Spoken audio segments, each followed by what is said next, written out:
Hi guys. Tonight we drift back into a world where icy winds rule the hours after sundown and the ground beneath your feet feels older than memory itself. You step into this frozen dusk as if the air has thickened around you, each breath a slow cloud curling upward. You are walking through a Europe that does not resemble anything you know.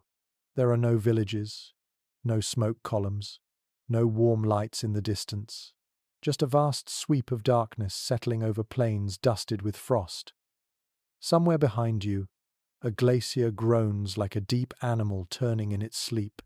In front of you, a cave entrance waits like an open mouth, and the sky above is so full of stars that you wonder how anyone managed to rest under such cold brilliance. You probably will not survive this if you keep wandering without a plan, but you keep going anyway, because your curiosity fights off common sense. So, before you get comfortable, take a moment to like the video and subscribe, but only if you genuinely enjoy what I do here. And if you want, let me know your location and your local time in the comments. Now, dim the lights. Your footsteps soften as you move toward the cave. The first thing you notice is the silence. A frost-covered world absorbs sound in a strangely gentle way, as if even noise is too fragile to survive these temperatures. Snowflakes cling to your eyelashes, and the cold presses against your skin in a steady, patient way. You know that the people who lived here nearly 500,000 years ago did not have fire yet, at least not in any consistent or controlled sense. A mainstream historical fact is that early Neanderthals appear in the archaeological record around 430,000 years ago, long before dependable fire-making technology became universal. So you imagine their nights stretched out without flame, without glowing embers, without the comforting hiss of burning logs. As you approach the dark shelter, you picture those early figures stepping inside, shaking off snow, rubbing their hands together, and preparing for a sleep routine shaped by raw elements. The ground inside is cool but dry. Your fingers trail along a stone wall that carries the faint mineral smell of iron and dust. It is strange to think that this cave once sheltered families who knew nothing of electricity or insulated homes. They depended entirely on their bodies and each other. Historians still argue whether they were the first hominins to intentionally pick sheltered winter spots, or if they simply drifted into whatever hollows the environment provided, guided more by instinct than planning. Your eyes adjust to the dimness. The ceiling arches above you, rough but protective. You imagine an early winter night settling in here. The cold would seep slowly like water soaking into fabric. You look toward an alcove that feels slightly warmer, simply because the wind does not reach it. A quirky tidbit that often gets overlooked is that Neanderthals may have favored caves not only for shelter but also because the acoustics told them things. A quiet cave with soft echoes hinted that it was safe.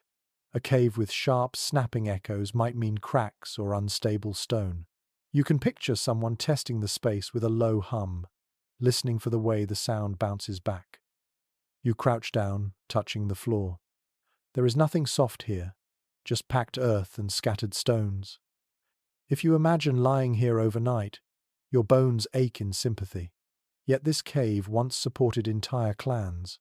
You close your eyes and imagine their nightly preparations, the faint rustling as they gathered in, the heavy breathing of tired bodies, the slight chemical scent of animal hide clothing, oily and well used. The wind outside deepens, humming like a distant flute. A patch of moonlight spills across the entrance and then slides away as clouds drift past. You stand there, wrapped in the moment, picturing yourself as an ancient wanderer settling down for sleep. But unlike you, they were adapted. Their bodies were broader, their noses shaped to warm cold air, their muscles dense and powerful. You feel small inside their world. As you move farther into the cave, your footsteps stir a faint dustiness from the floor. You imagine the early Neanderthals doing the same, brushing aside rocks to make a bit more room. They would have known the subtle signs of night approaching. Maybe a tightening in the chest from dropping temperatures. Maybe the way cold seemed to find every gap at once.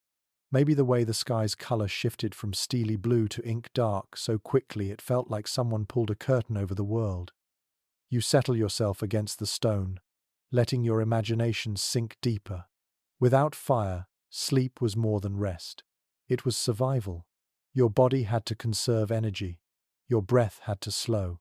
Your muscles had to relax without surrendering fully, because something might prowl outside. You think of their ears constantly tuned to the soft crunch of snow, the crack of a branch, the low growl of a distant big cat. The cold could kill, but predators could kill faster. It is mesmerizing to think that this same night repeated itself for hundreds of thousands of winters. You picture the sky shifting through ages, continents shifting in climate, the ice sheets growing and shrinking, while generation after generation return to caves like this one. You sense their ordinary nights, the ones that never made it into textbooks. Parents soothing children with quiet murmurs, a young hunter returning exhausted from tracking prey. Someone injured being carried carefully to a soft spot against the wall. You let that image rest in your mind like a gentle rhythm. You look up again at the ceiling. The stone above feels endless, like a frozen wave held in place. You imagine a Neanderthal tracing cracks in the rock with their eyes, learning the patterns by heart. Knowing these patterns might have been a simple comfort or even a quiet ritual, and you realize that humans today still do this. We lie in bed watching shadows move across the walls. Some things refuse to change across the millennia. The air cools as you breathe out. You rub your arms, feeling the limitations of your modern body. But as you picture their world more clearly, something inside you begins to shift. You stop thinking of them as primitive. You begin to feel the depth of their endurance, the sheer stubbornness it took to survive 400,000 winters without dependable flame. You step deeper into the quiet, letting the story pull you forward. You let the darkness cradle you as you step farther into the cave, where the air grows still and the stone walls gather your breath like a quiet companion. The world outside feels brittle and sharp, but inside these natural chambers the atmosphere changes.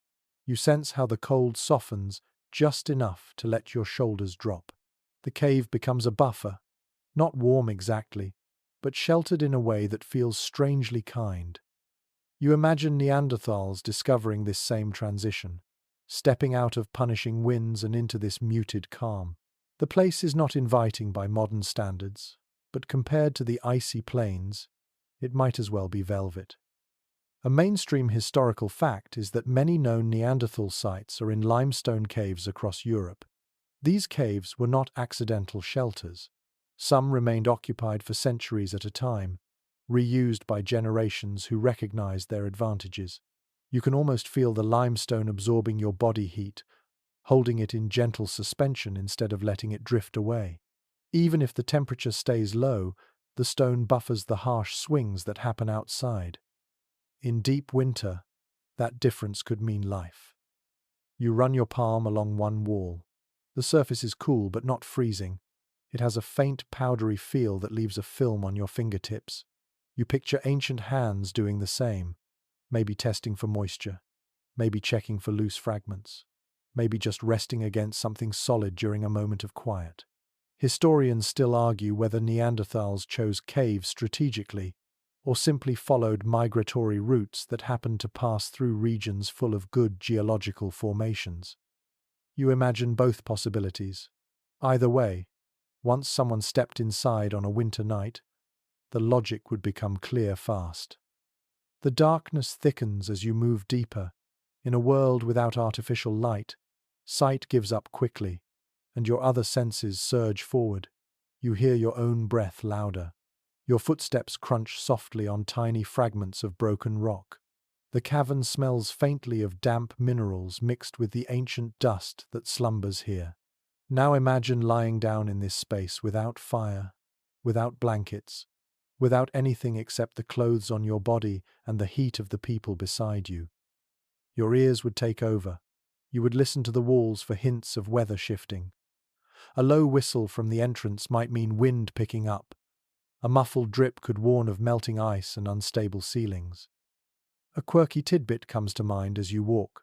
Researchers studying prehistoric caves sometimes note the surprising acoustic properties of certain chambers.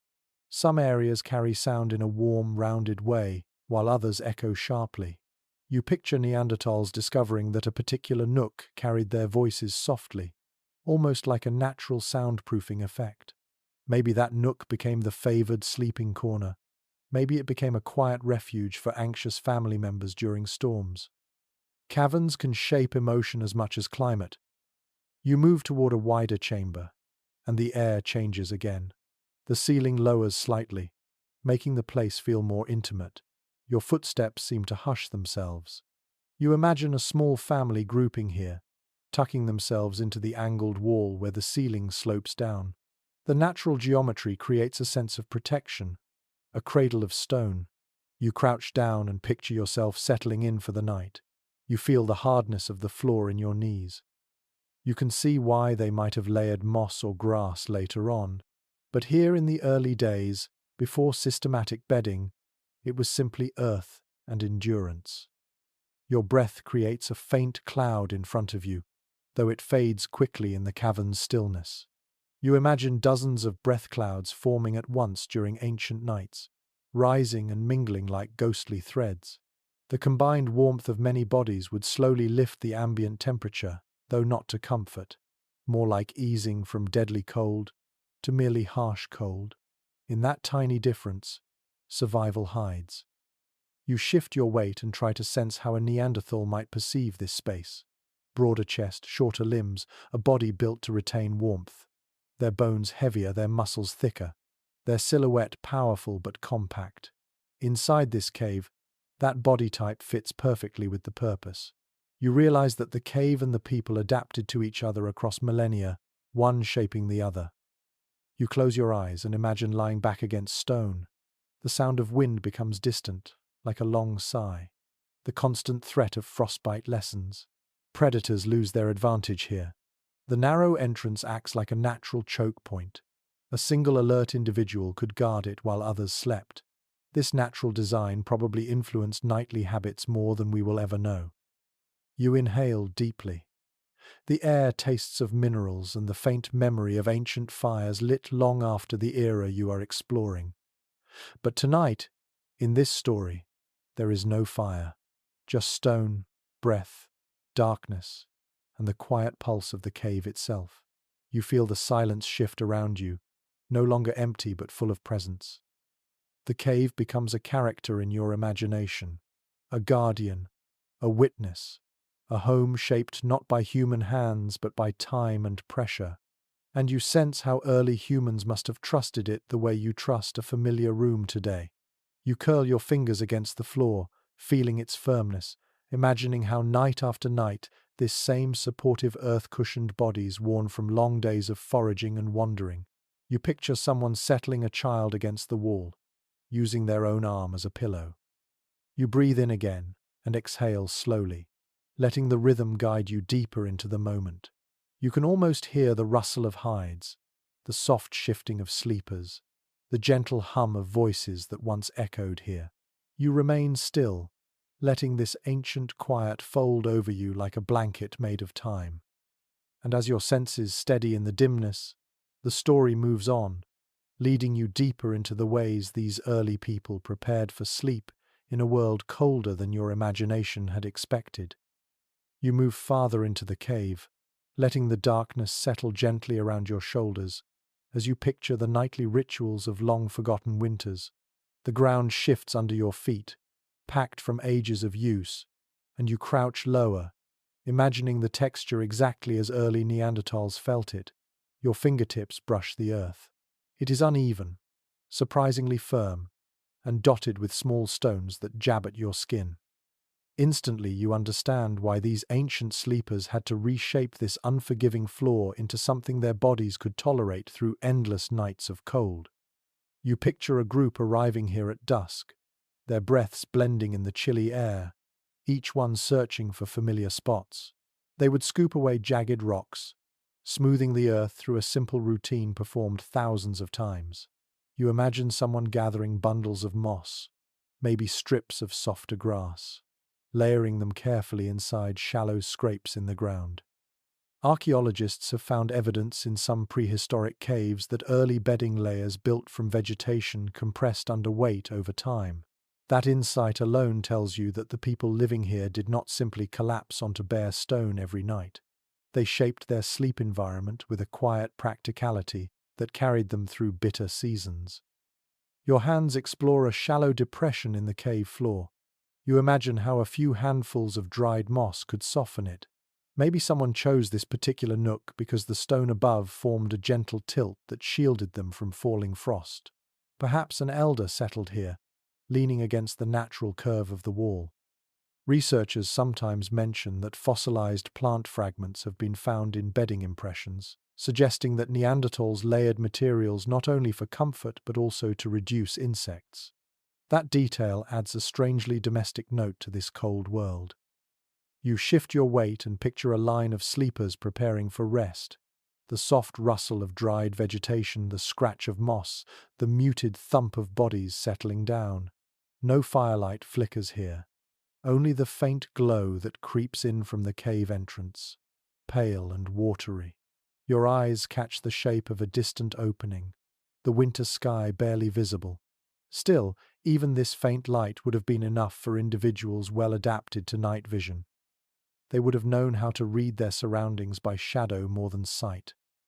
Some specialists discuss the possibility that Neanderthals preferred certain bedding arrangements because they helped regulate temperature. Plant layers trap air, acting like simple insulation. Imagine lying here in deep winter. Without that insulation, the cold would seep straight from the stone into your bones. With it, your body retains precious warmth. You feel this truth as you sit now, sensing how even a slight cushion could change the entire experience of the night. A small, unusual detail often mentioned in cave studies crosses your mind. In some sites, traces of specific aromatic plants have been discovered mixed with bedding remains. You picture someone gathering these plants for their pleasant smell or possibly for their insect-deterring properties. The idea feels tender, almost modern. Even in a world of predators and glacial winds, someone wanted the place where they lay their head to feel soothing. As you settle deeper into your imagination, the cave becomes fuller, more alive. You hear the soft shifting of bodies adjusting their moss pads. You sense the tiny vibrations of movement as someone arranges a few stones into a kind of boundary, a marker of personal space. Cold air drifts lightly above the ground, and the thick bedding works as a barrier, a quiet guardian against the freezing stone. Experts sometimes debate how frequently these bedding layers were replaced. Some theories propose that groups refreshed them regularly to avoid pests and maintain comfort, while others suggest that replacements were only seasonal. You can picture both possibilities as you run your fingers through imaginary fronds of ancient moss. If nights grew harsher, perhaps thicker layers were added. If food was scarce and energy had to be conserved, perhaps the bedding was left as it was until spring made gathering easier. You stretch your hand toward the wall, feeling the faint texture of mineral buildup. Someone long ago might have leaned here, their shoulder resting exactly where yours is now. Maybe a parent settled their child onto a moss bed and whispered soft sounds to calm them. The idea of that moment lingers gently in your mind. Even in this harsh world, tiny gestures of comfort would have mattered deeply. Your senses drift into a kind of quiet wonder. The bedding may seem simple: moss, grasses, scraped earth. Yet these details reveal something essential about the endurance of Neanderthals. They refused to sleep directly on freezing stone.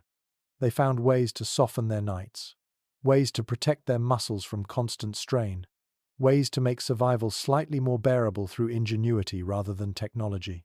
You can feel the dignity in that choice.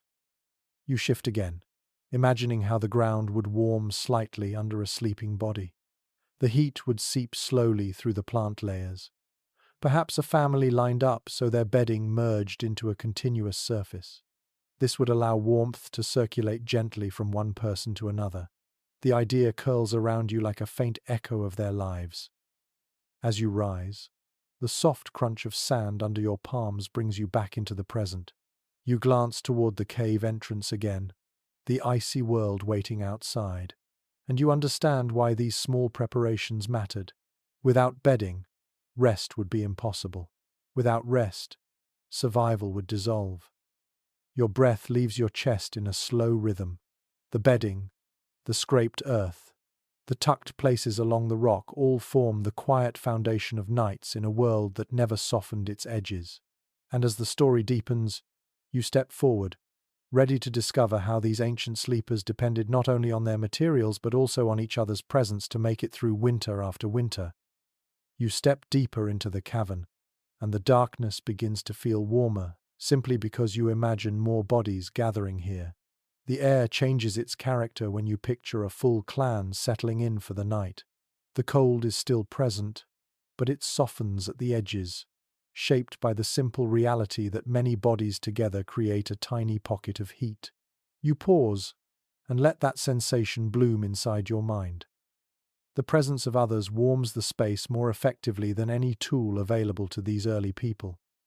You picture a cluster forming naturally, each person finding a place near familiar individuals. Children curl beside parents. Elders settle against the interior wall where cold drafts strain to reach. Adults lie close enough that their shoulders touch. Scientists often point out that Neanderthals had broad chests and strong limbs, making them excellent at retaining warmth. When several individuals rested close together, their combined heat made the cavern feel significantly more bearable. You sense that in your imagination now, the slow build of warmth in the air as dozens of breaths drift upward. Your footsteps grow quieter as you move across the floor. You imagine the whisper of bodies adjusting their positions on moss bedding. Someone shifts a hide wrap closer around their torso.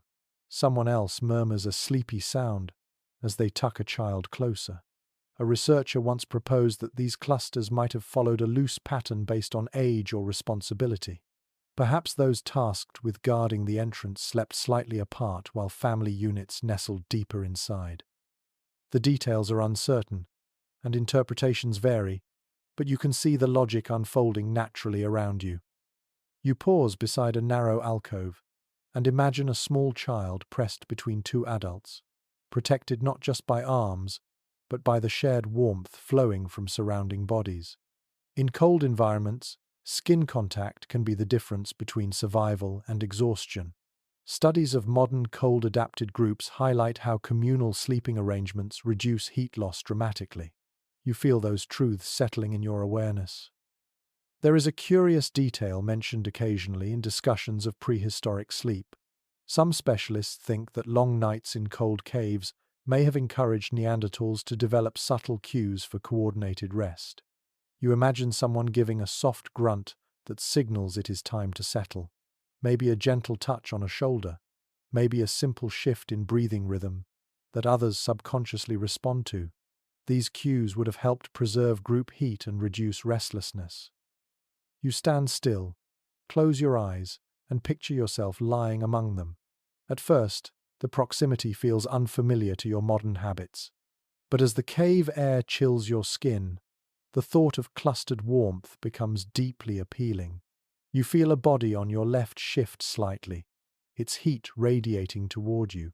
On your right, another sleeper inhales slowly, their breath warming the space between you. Over time, the cold becomes less punishing. The shared warmth creates a sense of calm that feels ancient and universal. Some researchers like to debate whether these clusters formed based on social bonds or purely on practicality. You imagine both factors weaving together. People tend to rest near those they trust. In a world without fire, trust becomes a source of heat. Perhaps siblings always slept side by side. Perhaps friends who hunted together rested near one another. Perhaps disputes temporarily reshaped the cluster until the cold forced reconciliation. You kneel, placing your palm on the ground, and you feel the imagined warmth rising. It is faint but consistent. Real bodies would have produced so much more heat than this.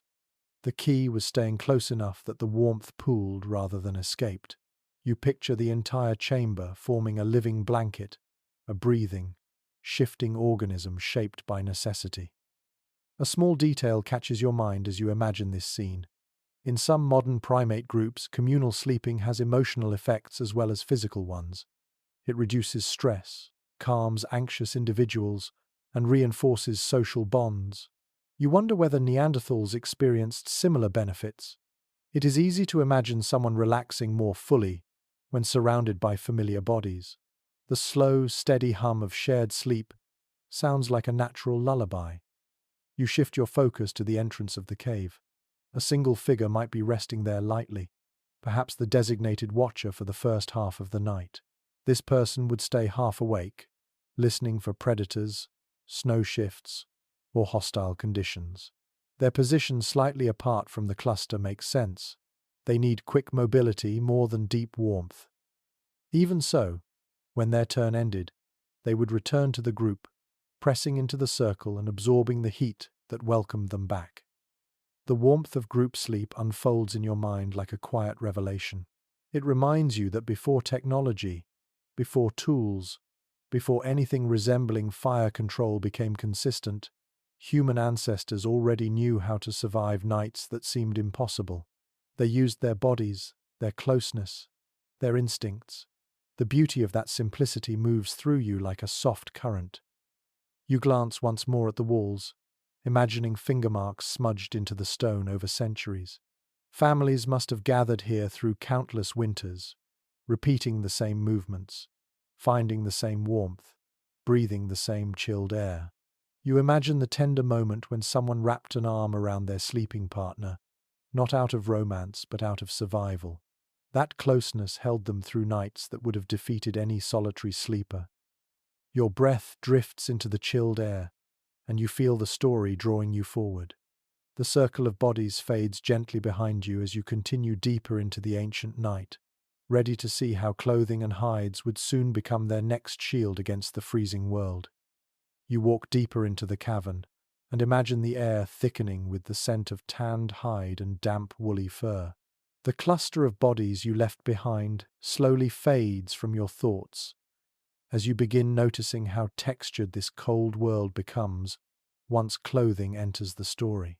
Your fingertips brush an imaginary hide tossed across the ground, and at once you feel the subtle give of softened skin that has been scraped, stretched, and treated with animal fat. Even without firelight, you sense how important these coverings were in the battle against winter. You picture early Neanderthals stepping into the cave after long hours outside, their shoulders wrapped in layers of shaggy hide. Some researchers often remind us that Neanderthals lived in climates where average winter temperatures could plunge far below freezing. Their bodies were built for endurance, but even the strongest lungs and broadest chests could not handle glacial air without some form of protection. So they draped themselves in the skins of reindeer, bison, or whatever large game they managed to bring down. These hides trapped warm air close to the skin and shielded them from icy winds. Your hands explore the imagined texture of one such garment. It is heavy, slightly oily, and faintly musky. You can almost feel the chill lingering on its outer surface from the journey home. Once inside the cave, the hide becomes a second wall of warmth. People fold it tightly around themselves, using the thickest parts near the neck and shoulders where heat loss is greatest. Some specialists suggest that early humans may have stacked hides at night, creating layers over their bodies, the same way we use quilts today. You imagine those layers rising and falling with slow breathing. There is a curious detail that comes up sometimes in discussions of prehistoric clothing. Traces of red ochre have been found on certain hide working tools, hinting that people may have decorated or treated skins with pigments. You picture someone rubbing a faint smear of color along the edge of a fur cloak, not for fashion but perhaps for ritual or even to help preserve the material. That small artistic impulse softens the harshness of this winter world. You let yourself sink deeper into the imagined sensations. A thick fur wrap settles around your shoulders. The inner surface is soft, almost plush. The outer side feels rough and weathered. As you move your arms, the fur produces a faint, rustling sound. You picture how these garments would have muffled movement, making nighttime activity sound softer, more hushed. In a cave full of sleepers, Every rustle blends into a comforting rhythm. Scholars occasionally discuss whether Neanderthals crafted more tailored pieces or simply draped hides over their bodies. Some propose that early sewing techniques developed earlier than once believed, possibly using sinew threads and bone needles. Others caution that direct evidence is rare and open to interpretation. You imagine both possibilities. A simple drape would work well enough for sleep. A more fitted piece might provide better protection for hunting. In either case, the material was precious, carefully curated from each animal. You kneel and envision a pile of drying hides stored near the rear wall. They carry the faint scent of smoke from distant periods when fire use became more stable, but in your present story, they are cured using colder techniques. Scraping tools made from stone would have thinned them. Fat would have been rubbed into the surface to make them pliable. The process would have taken hours, maybe days, each step guided by quiet experience rather than formal instruction. You picture a young member of the clan helping an elder stretch a newly scraped hide across a stone ledge. Their fingers trace long lines, smoothing wrinkles. The hide shines faintly in the dim light from the entrance. Even without modern tanning chemicals, fat and repeated working can soften skin into a flexible covering. You feel a sense of admiration rise in you.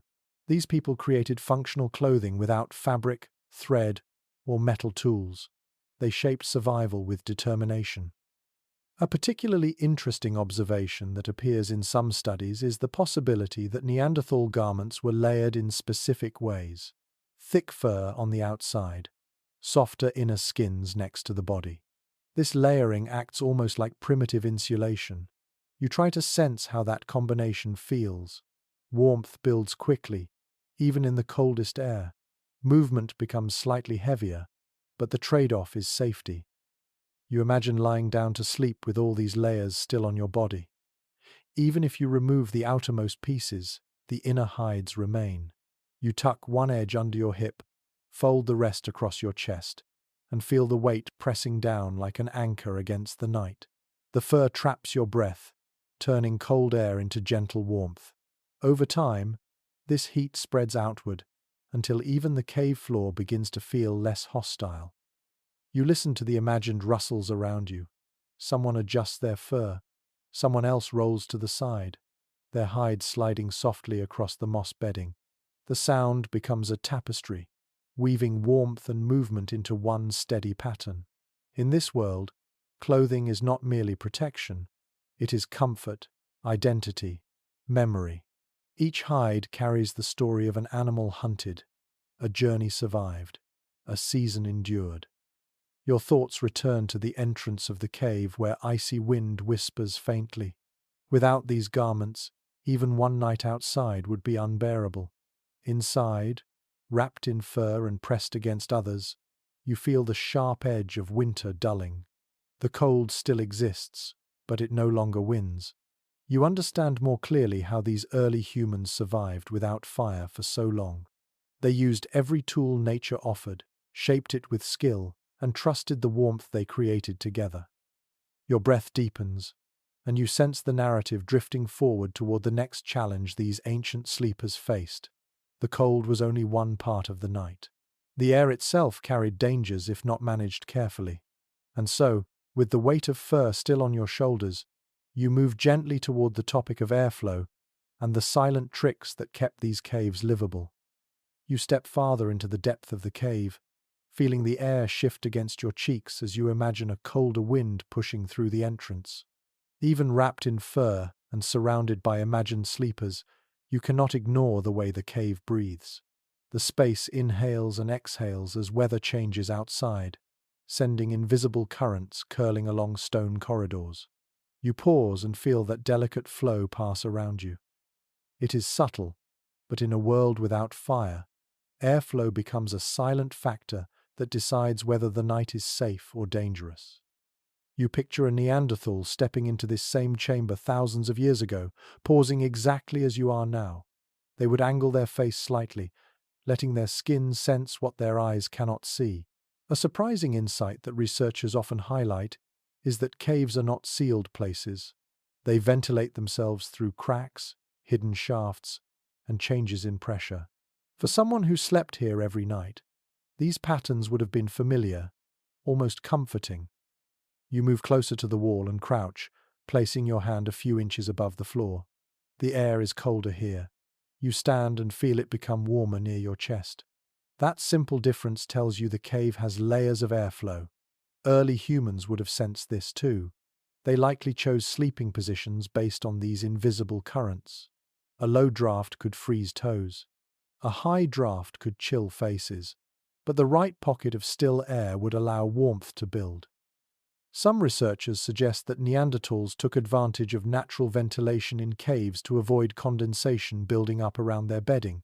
Without airflow, moisture from breath and bodies could settle on stone, forming slick frost that drained heat from anything it touched. You imagine someone brushing a hand across a wall each morning to test how damp it had become. If it felt too wet, perhaps they shifted the bedding to a better location that night. These were small adjustments, but vital ones. A curious detail found in certain cave studies is the presence of stones arranged in ways that seem to redirect airflow. Whether intentional or coincidental is still debated. You picture a low line of rocks forming a subtle barrier near the ground. Cold air flowing in from the entrance might hit those stones and slow down, keeping the sleeping area slightly warmer. Maybe someone learned this trick through experience, noticing how bodies slept more comfortably on the far side of a rocky ridge. You take a slow breath, listening to the imagined wind whispering near the entrance. The air carries faint scents, mineral dust, old moisture, and the ghost of snow drifting in from outside. The smell tells you another truth. Airflow matters not just for comfort but for safety. If too much cold pours into the sleeping area, the group risks hypothermia. If too little air moves, carbon dioxide from dozens of breaths could thicken in pockets. Even without fire, stale air can threaten life. Scholars sometimes discuss whether groups rotated sleeping positions to manage airflow challenges. You picture a scenario where one family claims a warmer pocket of still air during the harshest part of winter, then shifts outward again when conditions ease. The idea is simple, but its truth is appealing. In a world ruled by cold, fairness might look like a quiet exchange of sleeping spots. You step toward a narrow corridor at the back of the cave. The air here feels strangely still. You imagine someone testing these depths during storms, trying to find the place where cold winds fail to reach. Maybe this tight passage becomes the chosen sleeping zone for the smallest children. They would be tucked here where drafts cannot slip through. An older relative might guard the edge of the corridor, blocking any sudden gust with their body. You run your fingers along the stone and notice how certain curves funnel air. A hollow dip might collect cold air like a bowl. A raised ledge might act like a windbreak. These details form the quiet logic of cave living. People who slept here needed no scientific vocabulary to understand it. Their senses were sharper than words. Their nightly rituals shaped by instinct and repeated experience.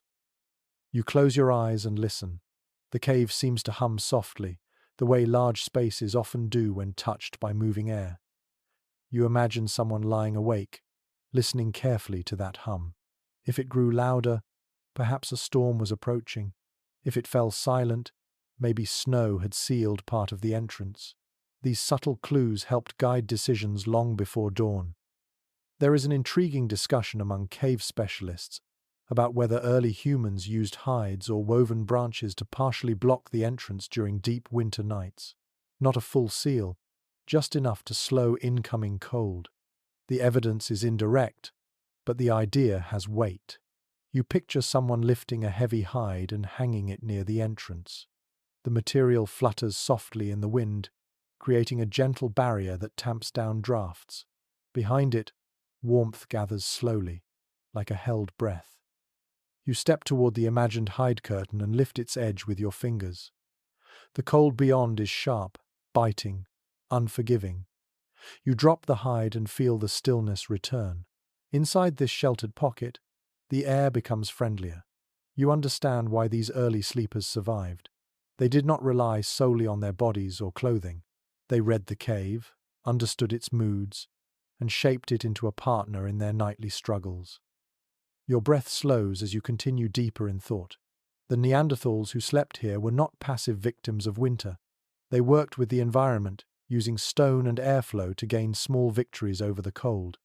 Each night, they assessed the currents, adjusted their bedding, and found the safest pockets of warmth.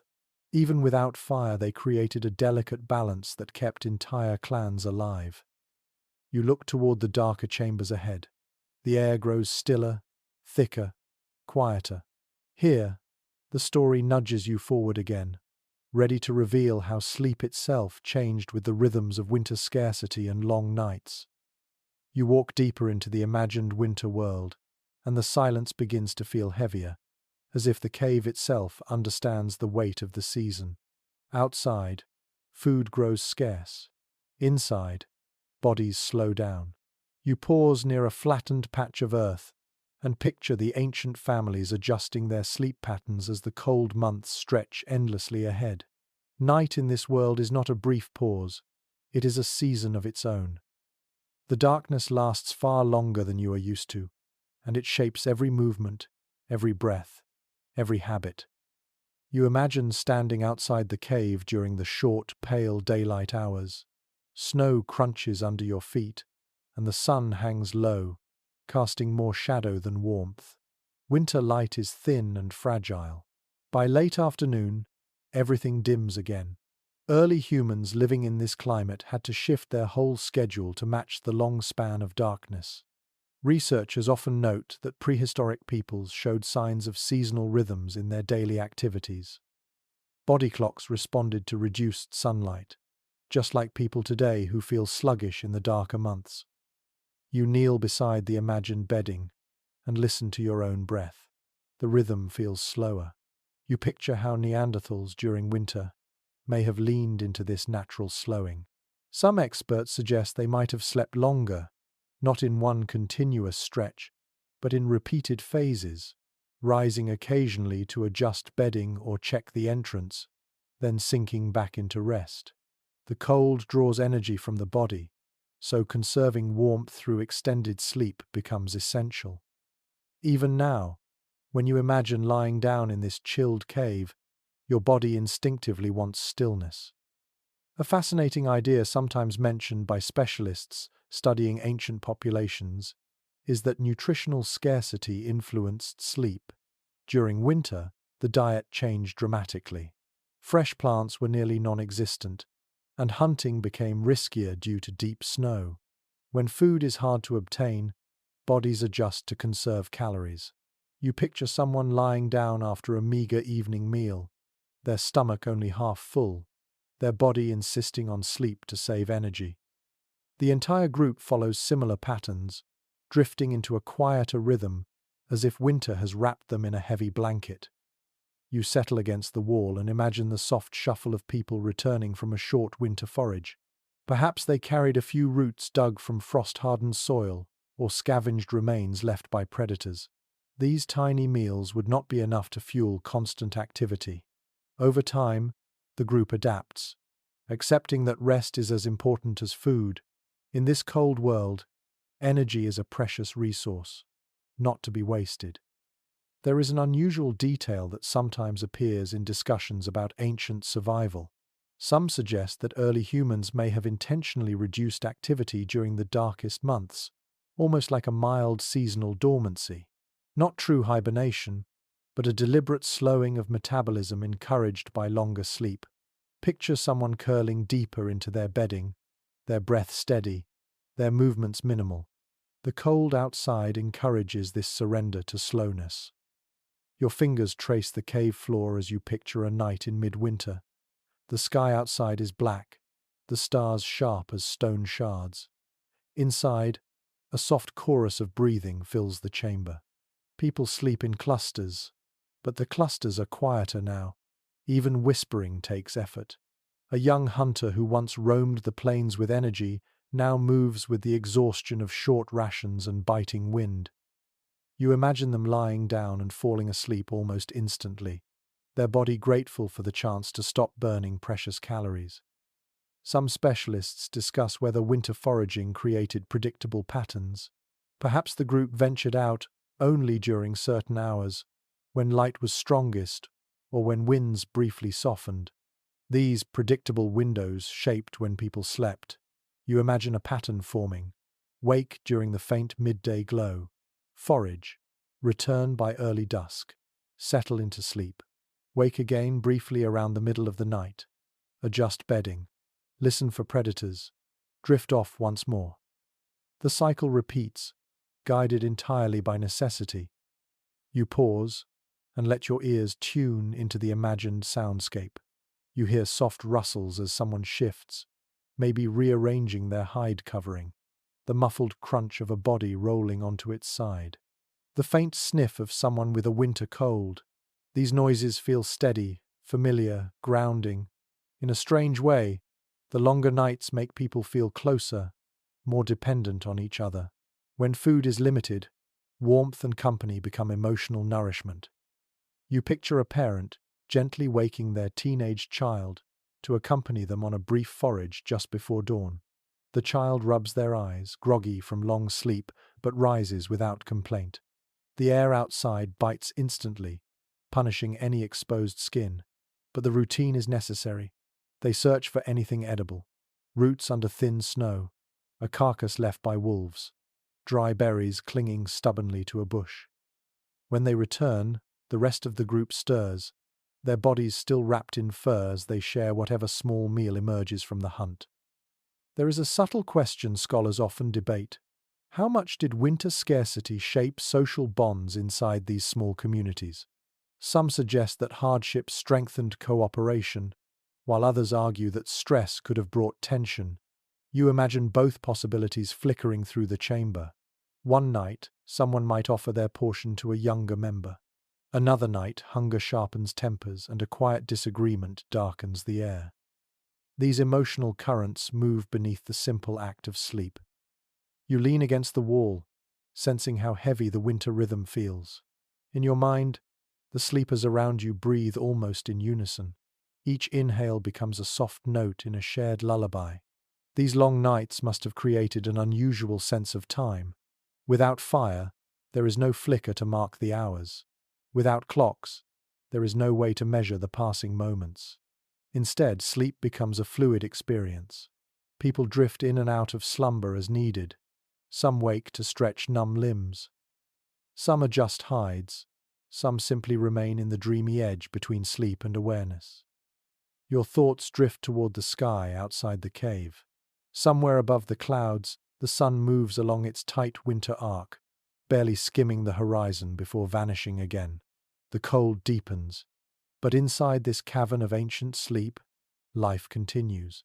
Day after day, night after night, early humans adapt to the rhythms of scarcity. Their sleep becomes a tool, a shield, a quiet solution to a world that demands endurance. You inhale deeply and let the imagined cold glide through you. The winter rhythm settles into your bones, lending you a strange calm. And as you rise from your imagined bedding, the story draws you forward once more, ready to explore how listening in the dark became a skill that kept these sleepers alive. You stay close to the wall as the cave narrows, and the darkness thickens until your ears become more useful than your eyes. In this world without firelight, hearing becomes the guardian of the night. You imagine yourself lying among the sleepers, wrapped in hides, warmth building slowly from the cluster of bodies around you. Yet even as drowsiness starts to pull you toward rest, a part of you remains alert. You listen the way Neanderthals once listened. Every tiny sound carries meaning. You focus on the faint hum of winter wind slipping past the entrance. It has a thin, reedy quality, almost like a distant whistle. Then you imagine another noise layered just beneath it, the soft crunch of snow under paws. You try to identify the creature that made it. A fox would move lightly. A wolf would push deeper into the snow, each step heavy. A cave lion would have a padding gait, soft yet powerful. The ancient world outside the cave crawls with predators, and your ears become your strongest defense. Researchers who study prehistoric environments often point out how vital auditory awareness was for humans living without artificial light. Darkness hides everything except sound. You imagine a Neanderthal lying on their side, eyes closed, listening for clues carried through the frozen night. A shifting branch could signal wind or a stalking cat. A distant roar might mark a territorial call. Even the faintest noise from above could hint at a rock loosened by ice. All of it mattered. You settle into the bedding and imagine being one of these listeners. Your breath slows, your eyelids droop, but your ears stay wide open. The cave amplifies certain tones in a strange way. When someone adjusts a hide on the far side of the chamber, the sound travels like a soft ripple. When a pebble falls near the entrance, it sounds sharper, brighter, almost urgent. You understand that the entire sleeping arrangement depends on these cues. If a noise breaks the pattern of night, someone must wake quickly. An interesting observation from some field researchers is that early human ear structures suggest robust hearing in the range where animal movements and vocalizations often occur.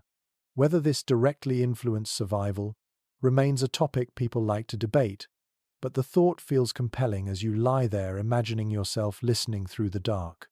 You tilt your head slightly and imagine hearing the faint shuffle of fur outside the entrance. Is it prey or predator? You lean into the sound, letting your imagination sharpen it. Another noise drapes itself across the cave interior. A low rumble, distant yet distinct. It could be thunder far across the plains, or it might be the call of a large predator marking territory. You picture a single sleeper near the entrance lifting their head, eyes barely open, listening with practiced patience. If the sound continues or grows closer, they will shift their weight and give a small signal to the rest of the group. A quiet huff, a soft tap. Enough to warn, but not enough to startle. You begin to notice how layered the cave soundscape is. A drip of water from a stalactite taps the stone floor in rhythmic intervals. Farther back in the chamber, soft breathing forms a steady background tone. Occasionally, someone mutters through a dream, releasing a faint sound that echoes briefly before dissolving. Each of these familiar noises builds a pattern of normalcy. Anything that does not fit that pattern becomes a threat. You imagine a sudden break in the rhythm. Outside, a deep snort rushes through the air, followed by the scraping sound of claws on stone. The watchers at the entrance immediately freeze, listening. Their breaths pause. No one moves until the pattern becomes clear. Perhaps it is a curious bear sniffing near the cave mouth. Perhaps the animal wanders away. Perhaps it presses closer. These seconds stretch long in your imagination. There is a small but memorable detail that sometimes appears in discussions of ancient behavior. Some specialists believe that early humans could distinguish specific predators by sound alone, not just the species, but the individual animal, especially if it frequented the same territory. Imagine sleeping through a winter night and recognizing the familiar rumble of a prowling cat you have heard for months. Perhaps you know its patterns well enough to relax again when the sound fades in a certain direction. That kind of connection between human and environment feels almost instinctive. You shift your body slightly and imagine the cold air sneaking through the entrance. It carries scents and also carries sound. Every gust has its own voice. A strong blast whistles sharply along the stone. A softer draft murmurs like a sigh. These sounds help you understand what moves outside, even without seeing anything. In a world without fire, the night depends on these invisible clues. You picture someone lightly tapping another sleeper's shoulder. Not enough to wake them fully, just enough to adjust their position. Perhaps the shift helps block a draft. Perhaps it places a stronger listener near the edge of the group. These tiny gestures build a quiet language spoken entirely through touch and sound, a language that keeps everyone alive. Some specialists enjoy discussing whether Neanderthals developed distinctive nighttime communication sounds. Not words, but soft clicks, hums, or throat tones used to signal danger, reassurance, or simple acknowledgement. You imagine lying there, half asleep, hearing a low rumble from the watcher that means all is clear. The sound drifts across the chamber and settles the group like a lullaby. You listen again to the imagined outside. The night has shifted. The wind grows calmer. No heavy footsteps approach. The world seems to hold its breath for a moment, giving you space to rest. You sink a little deeper into your hide covering and feel the cave cradle you in its quiet body. As your breath steadies, you sense the next part of the story waiting. The night is not only for listening, it is also a time when roles shift and duties rotate. Someone must guard, someone must sleep, and the balance keeps danger at bay. You rise slowly from the bedding in your mind and move deeper into the ancient rhythm of shared vigilance. You settle near the imagined mouth of the cave, where cold air brushes lightly against your face and the night stretches outward like an endless sheet of black silk. The warmth of the clustered sleepers lingers behind you, but here at the threshold, the world feels sharper. You can almost sense why early Neanderthals appointed quiet guardians to rest in this zone. A night watch is not about staying fully awake. It is about resting lightly, sleeping in shallow waves, and being ready to stir at the first unusual sound. You lower yourself to the ground, wrapping your imagined hide tighter around your shoulders. From here, the breaths of the sleepers fade into a soft background hush. Before long, your eyelids begin to sag, but you train your ears on the distant open world. Researchers sometimes note that hunter-gatherer groups across many regions use rotating rest cycles rather than strict wakefulness. Rather than a single sentinel standing guard, several individuals lightly sleep in shifts, each drifting in and out of awareness. This pattern likely mirrors what happened here. No one can stay fully alert all night in this cold, yet no one ever truly sleeps deeply until dawn. You lean on your elbow and picture a young adult taking the first watch. Their eyes flutter closed for a few seconds at a time, then reopen as the wind shifts. They listen for footsteps, for breathing that does not belong to the group, for the scrape of claws, for anything that feels wrong. They do not need firelight to track danger. Their ears do most of the work. Their nose helps too, picking up scents drifting on the cold breeze. There is a quiet idea that some specialists discuss. Perhaps the watcher chose certain positions that aligned with natural acoustics inside the cave, allowing sound to travel more clearly to them. Some corners amplify distant noises, others muffle them completely. You imagine a watcher leaning slightly into one particular angle of rock, listening for far-off signals carried in by the wind. A small shift in posture might mean hearing the difference between a scavenging hyena and a prowling lion. You begin to feel what this position demands. Your body wants sleep, but your senses stay open. Your muscles relax, yet your mind stays tuned to the landscape outside. You hear the wind, a faint rustle, a shifting tone in the night. You strain to interpret it. For the watchers of ancient winters, these moments were routine. Their nights were made of attention and drifting rest, a rhythm that kept the group safe without exhausting any single individual. You imagine a gentle touch on your shoulder. The next watcher quietly crouches beside you. No words needed. You shift your body, sliding away from the entrance toward the warmer core of the sleeping group. They take your place, shoulders squared toward the darkness. You can see how these rotations become a nightly ritual. Each person carries a share of the burden. Each one watches for a time. This exchange builds trust and preserves energy. A curious point that sometimes emerges in discussions of ancient vigilance is the idea that watchers used subtle breathing cues to alert the others. Not a loud call, but a slight change in rhythm. If danger approached, their breath might quicken or catch. The sleepers closest to them would sense it subconsciously, stirring just enough to evaluate the threat. You picture a mother lightly pressing her child closer after hearing such a signal. No panic, no shouting. Just a soft adjustment that shifts the entire cluster into readiness. As you imagine moving back toward the center of the cave, you feel how different it is from the watcher's position. The air is warmer, the sounds softer, the bodies here sleep more deeply. You lie down beside them and feel your own attention dissolve into drowsiness. Someone else now listens for danger. Someone else guards the thin doorway between the living space and the winter night. You roll onto your side, adjusting your hide so it fits snugly against your chin. The soft breathing of the group surrounds you like a shield. The steady rhythm assures you that everything is calm for the moment.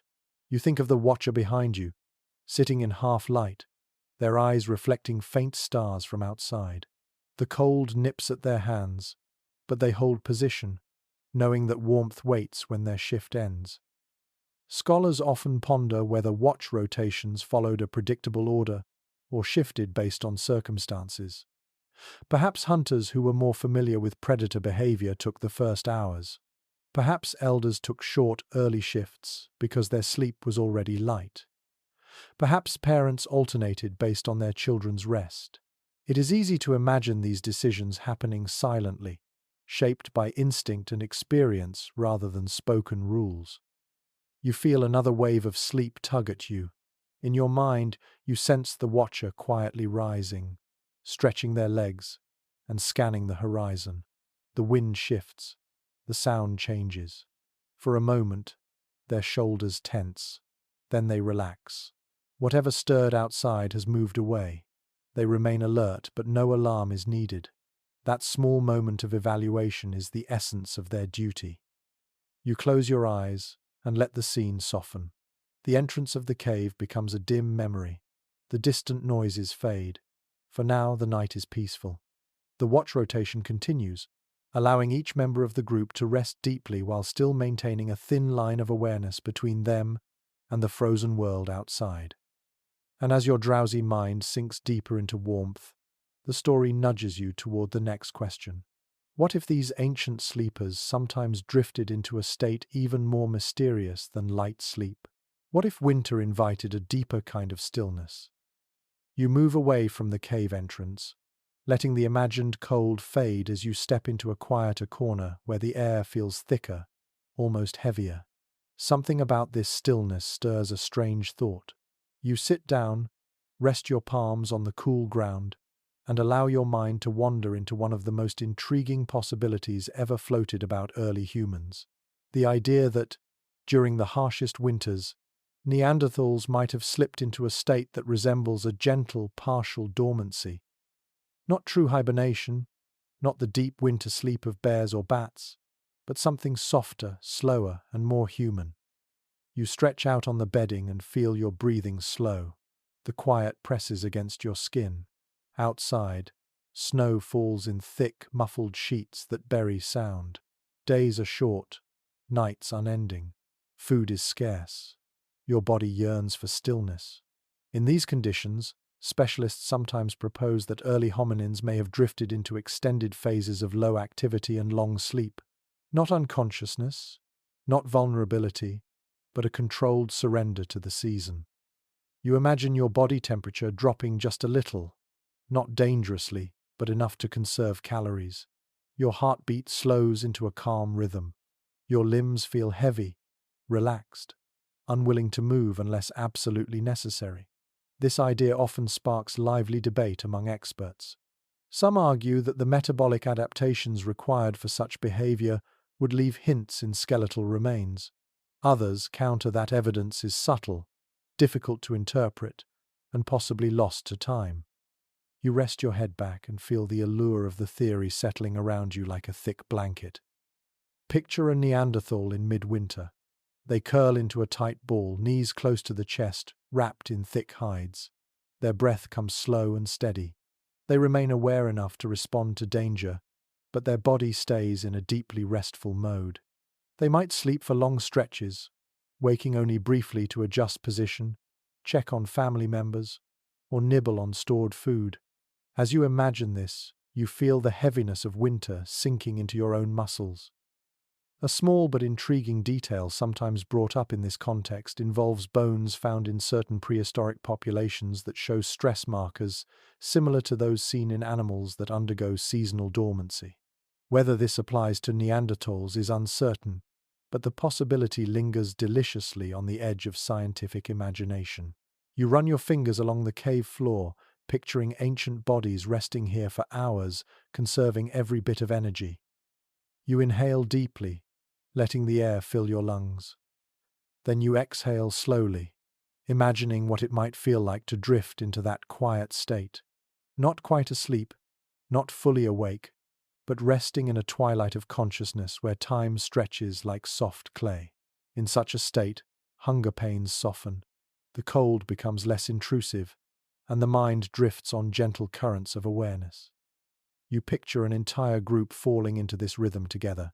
A parent wraps their child closely under a hide, both breathing slowly, both conserving warmth.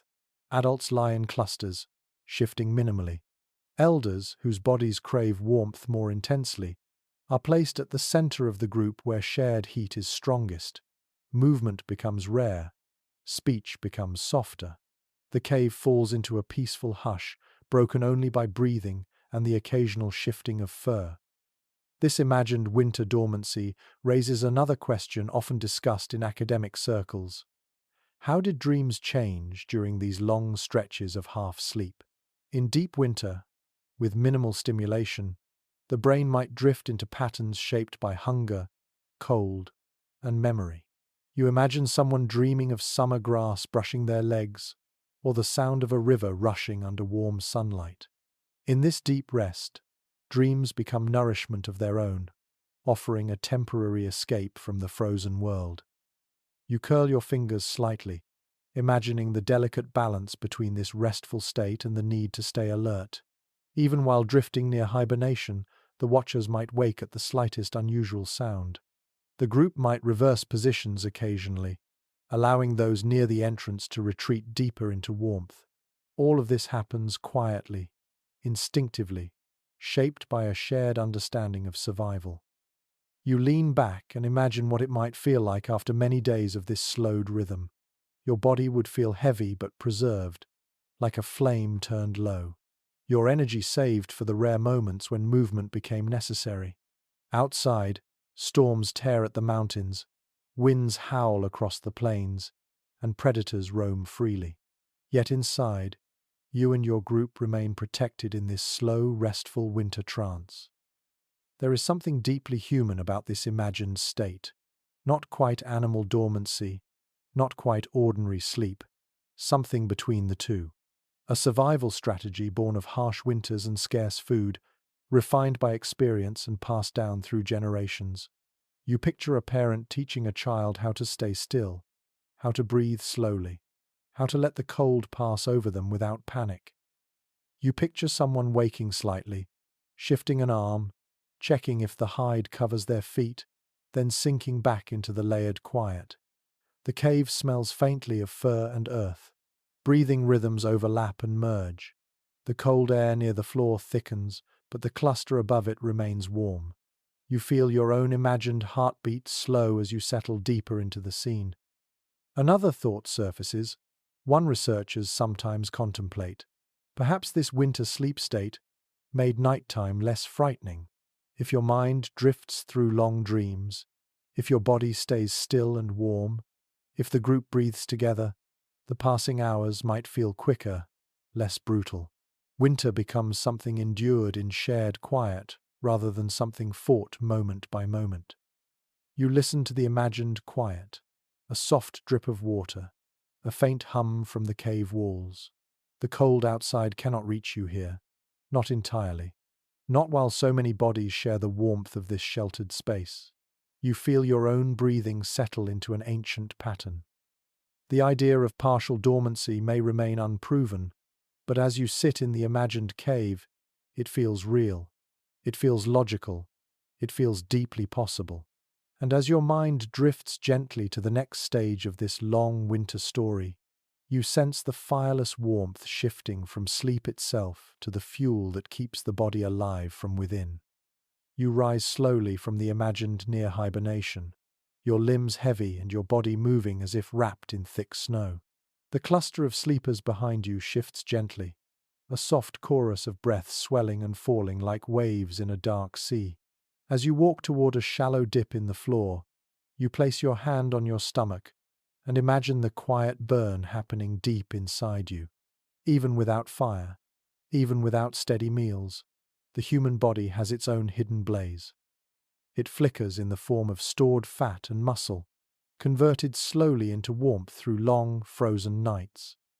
You kneel and feel the cool earth through your hide covering, Then you picture a Neanderthal settling in this same spot long before you. Their chest rises slowly. Their breath clouds the air. Their body works quietly, burning stored fuel to keep their core temperature steady. Specialists studying prehistoric physiology often highlight how robust Neanderthals were. Their bones thick, their muscles powerful, their body mass high. All of these traits help retain heat. A larger body stores more energy and loses warmth more slowly, providing a natural advantage in cold climates. You wrap your arms around yourself, imagining what it feels like to rely on internal heat as your primary defense. No glowing embers, no crackling branches, just your own metabolism humming like a hidden hearth. Fat reserves become the key to survival. You picture the group gathering during autumn, consuming whatever high-calorie foods they could find. Marrow from long bones, fatty cuts from the flanks of large animals. Even dried meat or scavenged organs would help. These calories were not just fuel for movement, they were heat for winter. There is a subtle idea that sometimes appears in discussions of cold-adapted species. Bodies exposed to harsh temperatures often develop a thicker layer of subcutaneous fat, which not only insulates, but also offers a slow burn of energy when food becomes scarce. You imagine a Neanderthal child tugging at their hide wrap, their cheeks slightly rounder during early winter, their body prepared for the hunger months ahead. The adults might be lean from constant exertion, yet still carry enough mass to endure the coming cold. You picture yourself lying down again, rolling your shoulders under the weight of your hide cloak. Your breath becomes steady, and you imagine how internal heat radiates outward.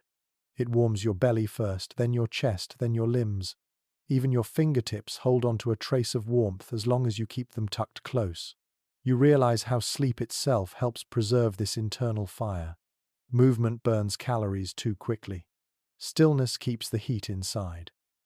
Some experts enjoy exploring how diet shaped winter survival. High-fat foods act like an invisible layer of insulation, both inside and outside the body. You imagine a hunter returning with a rare winter kill. The group gathers around the carcass, carving out the richest parts with stone tools. They place chunks of fat into hide pouches, storing them for later nights. Even a few bites of preserved fat could provide enough energy to keep a heart beating warm through a long stretch of darkness. You run your fingers across the cave wall, tracing a shallow groove. Perhaps a family once leaned here, conserving energy during harsh months. Their faces coated with cold pink flush, their eyes half closed as they rested. Their bodies remained still for hours, letting metabolism do its quiet work. You picture their breaths rising like steam from a pot, each exhale feeding the warm air that pooled above the bedding. A curious detail that sometimes appears in metabolic studies is the possibility that ancient humans, including Neanderthals, experienced seasonal shifts in thyroid activity. This gland helps regulate warmth and energy. During cold months, the body might boost certain hormones to increase internal heat production. Whether this occurred in Neanderthals remains a matter of lively discussion, but imagining it helps you feel the biological wisdom embedded in these bodies. They knew winter not just through experience, but through chemistry. You settle deeper into the imagined space, holding your fur cloak close. Your body in this story behaves like a slow furnace. Every calorie becomes precious. Every layer of fat becomes a reservoir of warmth. Every heartbeat sustains the fireless flame carried through the coldest nights. You inhale deeply and feel the imagined burn inside your ribs. It is not a violent heat, not a roar, but a low glow, steady and patient. You imagine a parent touching their child's forehead, checking if they are warm enough. You picture an elder, adjusting their position to press closer to the heat of the group. You sense a slow, communal warmth building in the center of the cluster, the merging of individual internal fires creating a shared cocoon. A question sometimes raised by specialists is whether winter hunger changed behavior. Some propose that people moved less, spoke less, and even dreamed differently when calories were low. You imagine drifting off while your stomach works quietly on the faint remains of a meal. Dreams become gentle, simple, shaped by the need to stay calm and save energy. Perhaps you dream of sunlight on rivers or soft grass in spring. Perhaps you dream of distant animals fat with summer flesh. In this cave, the internal fire becomes the only source of warmth. It burns through the night, fueled by autumn meals, preserved fat, and the careful rationing of effort. Even when the wind outside slices through the mountains, inside the cavern, bodies glow with slow heat that cannot be seen but can be felt. As you rise again, you let the invisible warmth linger on your skin. The next challenge these ancient sleepers face waits beyond the entrance. To survive nights like these, they needed more than heat. They needed the skill to move through snow-covered landscapes in search of the next meal. And so the story guides you toward the frozen world outside, where each step becomes a test of endurance. You move toward the imagined cave entrance again, and the cold greets you like a living presence, brushing your cheeks, slipping around your ankles, curling under your hide coverings with sly fingers. The warmth of the group fades behind you. Now you step into the world that shaped every winter night. Snow stretches in all directions, pale and silent, broken only by wind-carved ridges and the faint tracks of animals that pass through before dawn. As you stand there, you understand that sleep without fire is not just about bedding or body heat. It depends on how you move through the frozen world each day, spending your strength wisely, preserving enough warmth to make it back to the cave alive. You imagine taking your first step into deep snow. Your foot sinks, not softly, but with a heavy plunge that demands effort. Your calf burns as you raise your leg again. That simple movement, repeated all day, steals heat from your body. Early Neanderthals living in these conditions learned how to move with careful rhythm, conserving energy. You picture their footprints arranged in deliberate patterns across the landscape. Wide, firm steps, angled routes that avoid wind-scoured areas. Paths chosen for efficiency rather than speed. Some specialists studying trackways in ancient sediment note that step width and gait reveal a surprising adaptability to snowdrifts and rough terrain. You lower your body slightly, imagining the stance of an experienced winter wanderer. Bent knees, weight distributed forward, hides wrapped tightly to prevent cold air from sneaking under the edges. These small techniques matter. Even dropping your arms too long could let warm blood drift away from your core. So you tuck your hands under your cloak, close to your chest, letting your own body heat keep them alive. A curious detail that sometimes appears in paleo-environment studies is the possibility that Neanderthals used natural features as guides through harsh winter landscapes. A line of exposed stones might signal a path where snow is shallow. The angle of a hillside might hint at sheltered routes carved by persistent winds. You picture yourself following these subtle signs as you step carefully through the thick white world. Every choice in direction is survival. You take another slow breath, feeling icy air pinch the inside of your nose. You imagine the pressure of cold settling into your teeth, your cheeks tightening with the chill. Your feet ache as you lift them from the snow. Even with fur wrap and hide boots, winter bites mercilessly. But your mind sharpens. Each step becomes intentional. You learn to judge the snow by sound. A soft crunch means fresh powder. A sharper crackle means older layers hardened by frost. A muffled, hollow thump might mean thin ice over a hidden puddle. Movement in this landscape becomes a lesson in instinct. You imagine a group traveling together at dawn. The tallest adults break the trail, pushing through the snow so the smaller bodies behind them can follow with less effort. Children step in the footprints left for them, conserving their precious energy.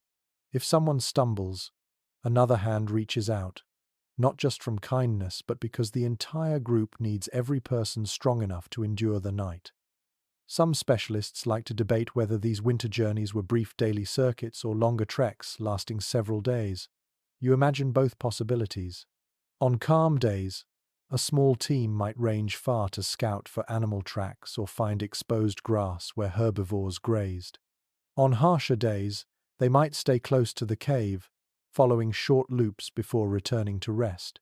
Each journey shapes how well they sleep, Come home exhausted, and your internal fire fades. Return with a careful balance of effort, and you have enough warmth left to endure the long hours of darkness. You shift your foot and imagine stepping into a deeper patch of snow.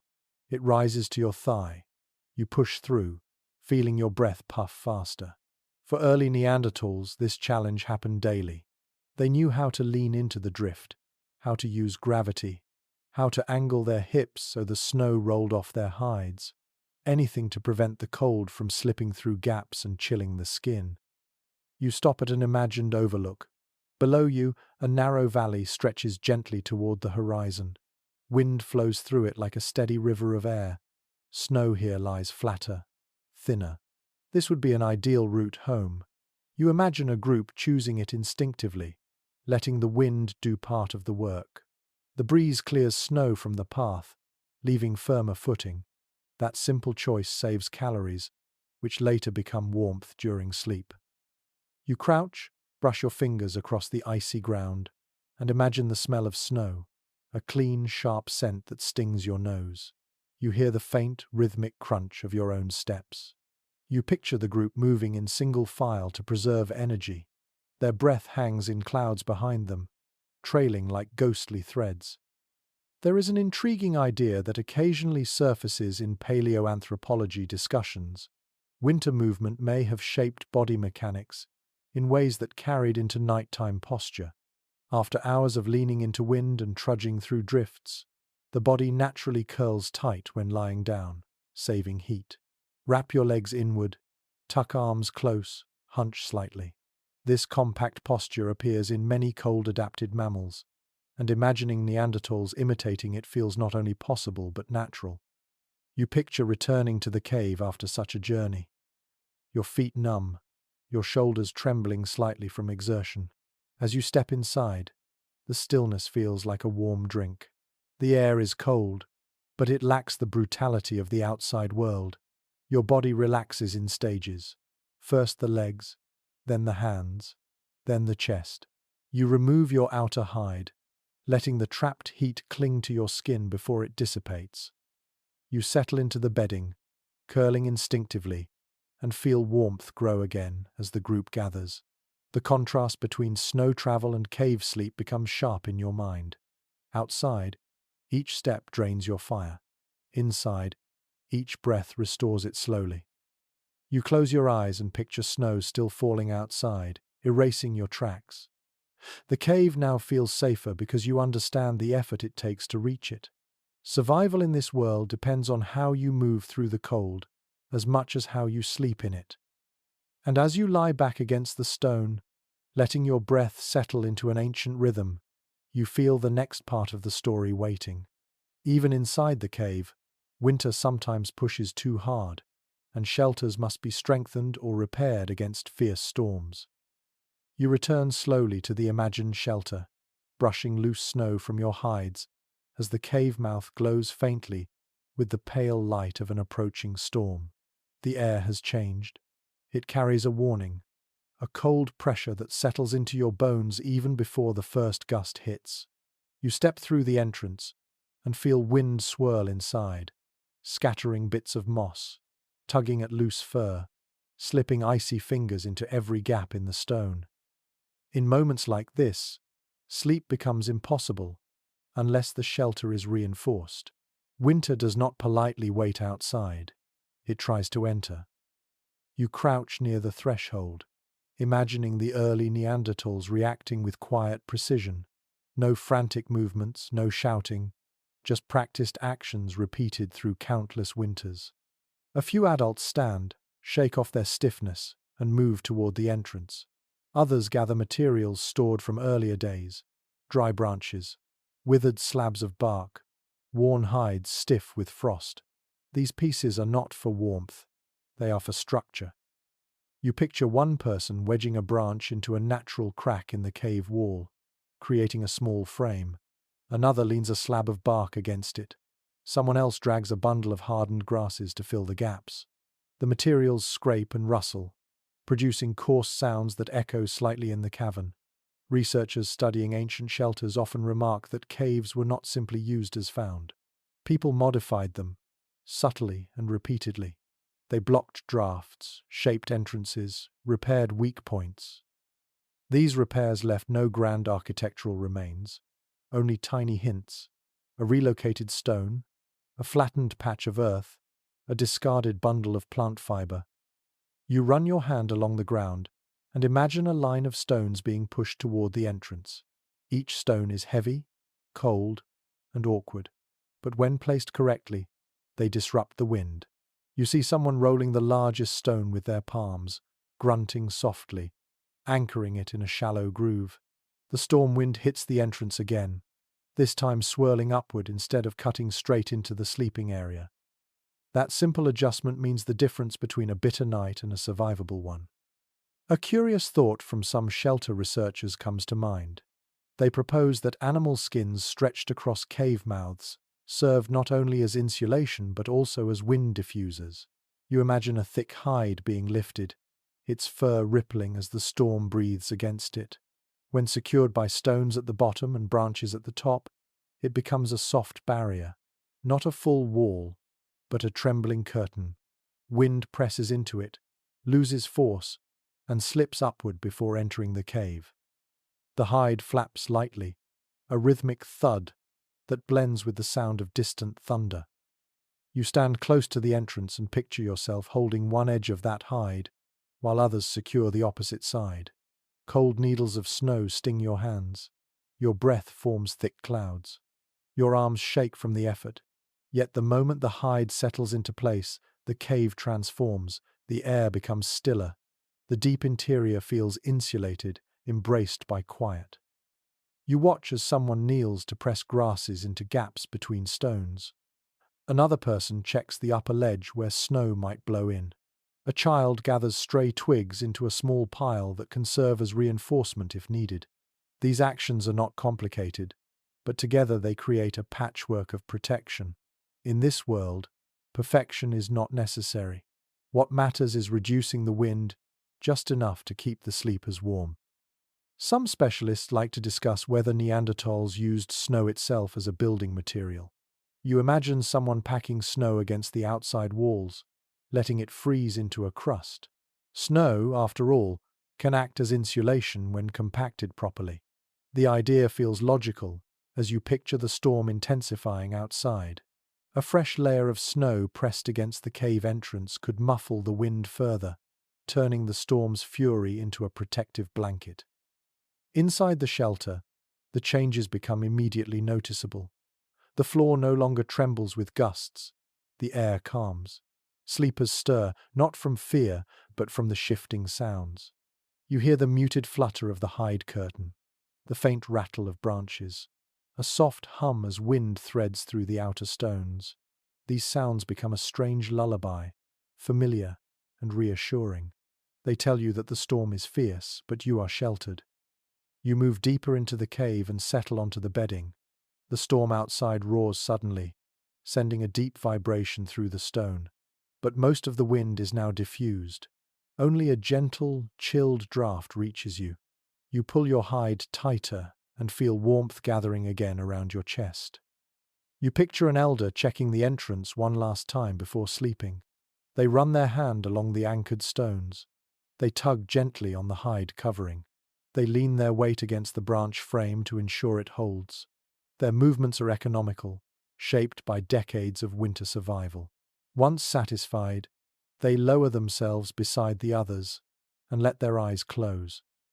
A quiet question often discussed in shelter studies rises to your mind. How often did these repairs need to be made? Some think storms forced nightly adjustments. Others suggest most caves retained their shielding structures for weeks at a time. You imagine both possibilities as the storm rages on. In harsh winters, vigilance becomes routine. In calmer seasons, maintenance slows. You listen to the storm again and feel the cave resist it. The shelter holds. The group breathes calmly. The bedding warms. Inside this fortified space, rest becomes possible once more. Even without fire, the combination of stone, hide, plant fiber, and human effort weaves a protective cocoon against nature's fiercest moods. As you lie back and let the storm's muffled roar fade into background noise, the story draws you onward. Winter is brutal, but the mind needs peace too. And so you drift into the quieter realm of small rituals and calming habits that soothe ancient sleepers before they close their eyes. You settle deeper into the cave, letting the echoes of the storm soften into a low rumble far behind you. The shelter is secure, the wind has been tamed, the bedding is arranged. Now the night shifts into a gentler phase, the quiet space where minds settle before sleep. Even in a world without fire, without soft beds or warm lamps, there are small habits that bring comfort. You lower yourself onto the mossy layer and imagine the subtle rituals Neanderthals might have practiced to soothe themselves before surrendering to rest. You close your eyes and picture someone smoothing the fur on their hide cloak, running their palm over the same patch again and again. A simple, repetitive motion.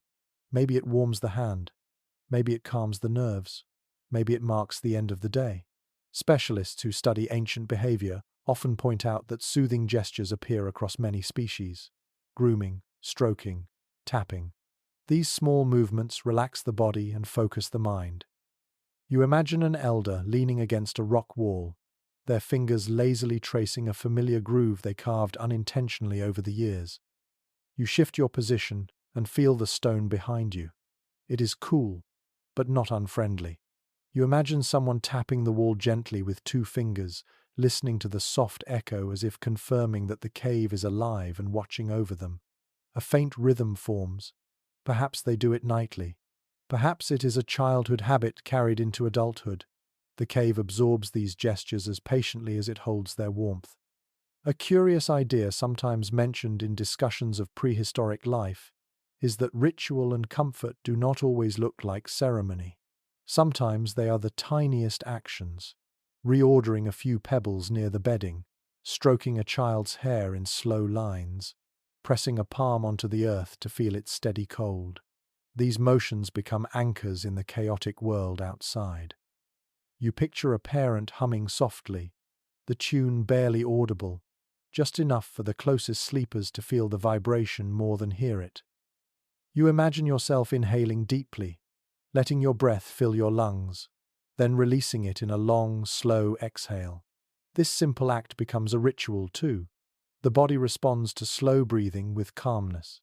You picture members of the group lying quietly, their breathing patterns slowly aligning as they prepare for rest, their chests rising and falling like gentle waves on a lake, creating a shared rhythm that melts tension.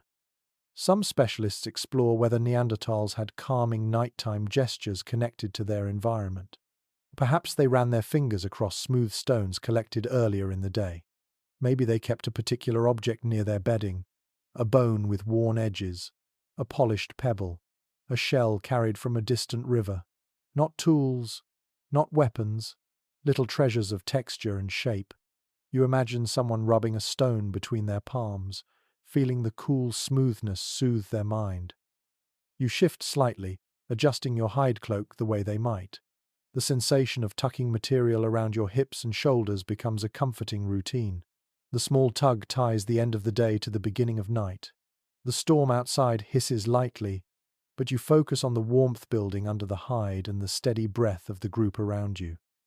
In this imagined setting, you watch as a child curls closer to a parent. The parent places a hand on the child's back and leaves it there, heavy and reassuring. The child responds with a soft sigh. This, too, is a ritual. These simple touches create security. They signal that danger is far away for the moment. Even adults seek similar reassurance. One sleeper presses their foot lightly against another's leg in a quiet gesture of connection. There is an interesting perspective offered by some researchers who analyze social behavior.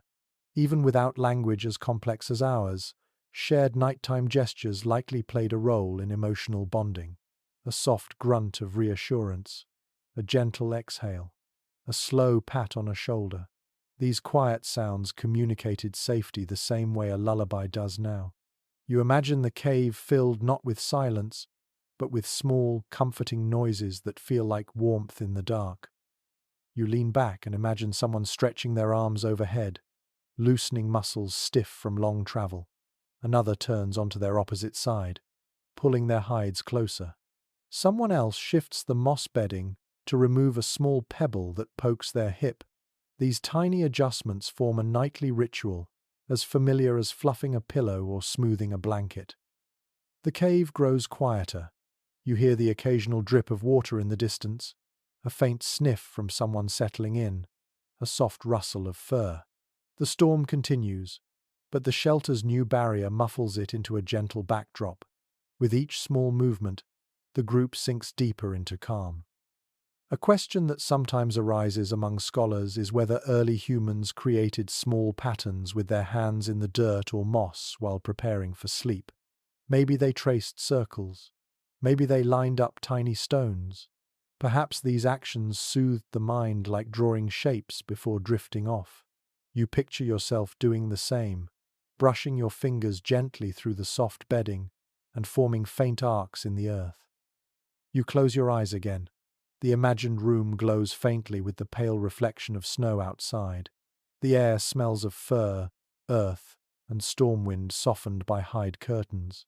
The soothing rituals performed by each member of the group blend together, filling the cave with an atmosphere of quiet readiness for rest. This peaceful transition from wakefulness to sleep becomes as essential to survival as warmth itself.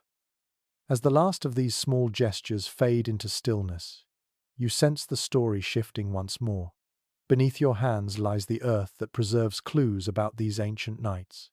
And soon, you will follow those clues to understand what traces remain of the way they truly slept.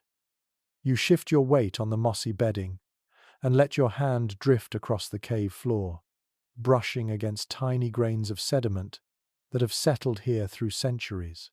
In this imagined moment, you feel the past pressing gently upward, inviting you to uncover the quiet secrets it left behind. Long after the sleepers vanished, the traces of their nights remained in the earth.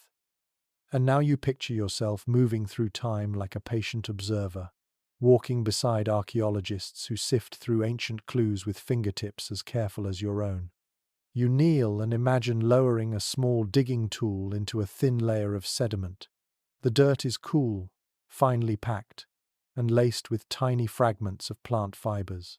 These fibers are fragile, so delicate they crumble when handled too roughly. Yet they speak volumes. Specialists studying prehistoric bedding often find compressions in the soil where vegetation once lay. These subtle depressions reveal where bodies rested, how often bedding was replaced, and even whether the materials were layered. You run your thumb across the imagined plant fibers, feeling their whispery texture. Even after thousands of years, they share the story of how people softened their sleeping places. You reach farther and picture something unusual, a slanted patch of earth that contains faint impressions shaped by repeated pressure. Maybe hips pressed here most often. Maybe a child slept curled tightly beside an adult, leaving two overlapping hollows. These patterns tell you where warmth collected each night. In a cave with no fire, warmth leaves marks. The ground remembers. A small detail occasionally discussed among field researchers catches your attention. In some caves, there are traces of pulverized herbs mixed into the bedding. Perhaps these were chosen for their pleasant scent. Perhaps they repelled insects. You imagine touching a faint dusting of ancient leaves, still faintly aromatic if you let your imagination sharpen the senses. Their chemical traces linger in soil samples today, tiny signatures of care and intention. You sit back and imagine turning toward a darker section of the cavern where long-forgotten objects rest. A piece of worked stone, a flattened bone, a fragile wooden fragment. These tools may not be directly related to sleep, but they hint at the activities that shaped daily life before rest. A cutting tool discarded near the bedding might have been used to scrape hides just before the group settled in. A smooth pebble with one polished side might have been rubbed during quiet moments, calming anxious minds. Each artifact becomes a faint echo of the routines that led into the night.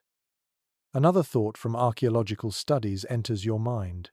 The spacing of objects around bedding often reveals social patterns.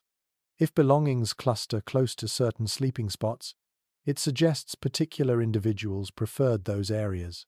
Perhaps elders or caregivers kept useful items nearby for easy access during long, dark nights. You imagine a small pile of animal sinew and worn flakes placed within arm's reach of someone who repaired hides during evening hours. You crouch lower and run your palms across the stone wall. There, you imagine faint scratches, not deliberate carvings, but marks left by repeated contact, shoulders brushing the wall, fingertips tracing the same familiar line night after night. These subtle abrasions accumulate slowly over generations. They shape the personality of the cave itself. In some real sites, archaeologists find patches of rock polished smooth by countless touches. You imagine one such spot glowing softly in the dim light, warm with memory. You trace the imagined scratches gently and let your thoughts drift toward the larger fragments researchers sometimes uncover. Pieces of charred material, bones of small animals, shattered stone flakes. Even though your story takes place in a time before reliable firemaking, sporadic traces of ancient flames sometimes appear in layers that came later. You kneel and imagine discovering a small lens of blackened earth from a different era. It does not belong to the fireless nights you are exploring, but its presence reminds you of how many cycles of human life filled this cave. Another topic specialists enjoy debating concerns the arrangement of bedding materials. Some layers show signs of being replaced frequently, as if cleanliness mattered even in this stark world. Others reveal mixtures of old and new plant fibers, suggesting hurried repairs or desperate layering during storms. You imagine brushing aside a layer of earth to reveal patches of crushed grass mixed with finer leaves. The mixture hints at improvisation, at adaptability, at comfort shaped by necessity. You shift your position again and imagine discovering fossilized footprints near the bedding zone, deep impressions made by heavy adults, lighter, smaller ones belonging to children. These frozen steps in ancient soil show who moved where during the evening. Perhaps a child wandered in circles before settling down. Perhaps an adult paced the entrance before lying near the wall. You picture these steps like faint constellations, mapping nighttime habits of people who never knew you would one day imagine them. There is also the question, raised by several researchers, of why certain caves contain layers of soft plant bedding while others do not. Some suggest these variations reflect differing cultural practices. Others argue that materials simply decomposed in some sites and survived in others. You feel the uncertainty settle gently around you. Even with tools and knowledge, the past always guards part of its mystery. You reach forward, brushing your fingertips along the stone once more. The cave feels like a living archive. Every tiny fragment carries a story, a strand of grass, a shard of bone, a worn patch of earth. Together, they reveal the invisible patterns that kept families warm in the dark. As you rise, the imagined shadows shift around you. The ancient night deepens. You step back from the traces and feel the story ready to move towards something more tender. After all, winter nights were not lived by adults alone. Children breathed this cold air too. They slept in these beds. They nested within the warmth of their caregivers. And now their small, vulnerable presence draws you gently into the next part of the journey. You take a slow breath and let the imagined cave shift in your mind, becoming softer around the edges as you picture the youngest members of the group tucked safely inside. Winter is harsh for everyone, but for children, it is a thin line between survival and danger. You kneel beside a small hollow in the bedding and imagine a tiny shape curled into it, wrapped in layers of fur so thick that only the faint outline of a nose peeks out. The air here smells faintly of warm breath, hide oil, and the soft musk of sleeping bodies. You place your palm on the bedding and imagine the weight of a small hand settling into yours. Early Neanderthal children grew quickly, their bodies sturdy and compact, but they were still vulnerable to cold in ways adults could manage better. Their caregivers knew this instinctively. Specialists who study skeletal development note that Neanderthal infants and children had strong bone growth, suggesting attentive care and steady protection. You picture a parent adjusting a hide around a child's shoulders, tugging it gently until no draft can slip inside. You shift a little and feel the imagined warmth rising from the central cluster of sleepers. Children were usually placed at the heart of this formation, shielded by adult bodies on all sides. When winter tightened its grip, these protective arrangements became even more significant. You imagine two adults forming a bracket around a child, their backs curved inward, trapping warm air like a living cocoon. The child breathes softly, their breath mixing with the warmth of the adults, creating a small bubble of comfort in the vast cold. A detail sometimes discussed by specialists touches on how children were relocated during the night if drafts grew stronger. You picture an older sibling waking slightly, noticing cold on the child's cheek, and nudging them toward a warmer spot without a word. Perhaps the parent shifts too, extending an arm or draping a spare hide across the little body. These movements are instinctive, almost dreamlike, shaped by endless winter nights. You imagine sitting nearby, listening to the tiny noises that children make in their sleep, a soft murmur, a quiet sigh, the quick flutter of breath from a dream. These sounds feel tender in the dark. They remind you that even in a world of predators and storms, small moments of gentleness shaped each night. Some researchers examining wear patterns on fossils have proposed that Neanderthal children were carried often, especially during winter travel, to conserve their energy. You picture a parent bundling a child tightly against their chest during daytime journeys through snow. The child sleeps under layers of fur, warmed by the adult's breath and heartbeat. When the group returns to the cave, the child remains tucked in the wrap until the bedding is ready. That sense of constant closeness would carry into nighttime too. You reach toward the imagined stone wall and picture faint red ochre marks left behind by tiny fingers. Whether decorative or accidental, such traces hint that children interacted with their surroundings even in winter. You imagine them pressing hands into softened moss, drawing lines beside their bedding, or tapping the wall lightly as a habit before falling asleep. These small gestures deepen your sense of their presence. You shift your position again and imagine the role of elders in childcare. An older family member might lie near the children, offering warmth and vigilance. Their sleep is light, their ears trained by decades of living through winter nights. If a child stirs with discomfort, the elder responds first, rolling a little closer or adjusting a hide covering. This quiet partnership between generations supports the group in ways that leave no direct evidence, yet feel profoundly real. Another topic specialists like to discuss involves how illness was handled among cold-adapted groups. A child with a fever or cough would need even more warmth than usual. You imagine an ailing child placed at the absolute center of the cluster. Adults form a circle around them, creating a pocket of elevated temperature. Perhaps someone hums gently to calm them. Perhaps another holds a piece of dried plant near their nose, hoping its scent brings comfort. These small acts of care become essential when winter turns unforgiving.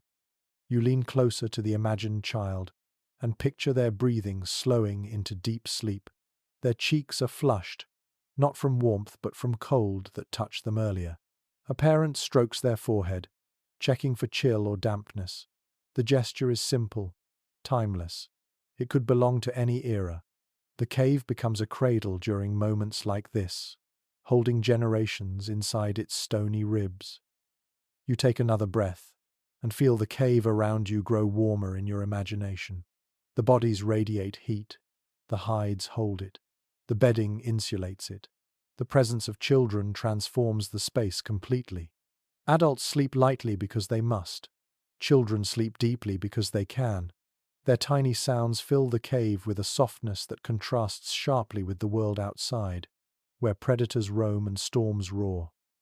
There is a gentle question that often surfaces in discussions of ancient caregiving. How did Neanderthal lullabies sound, if they existed? Perhaps they were low hums shaped by breath rather than words. Maybe rhythmic tapping on a stone served as a calming pulse.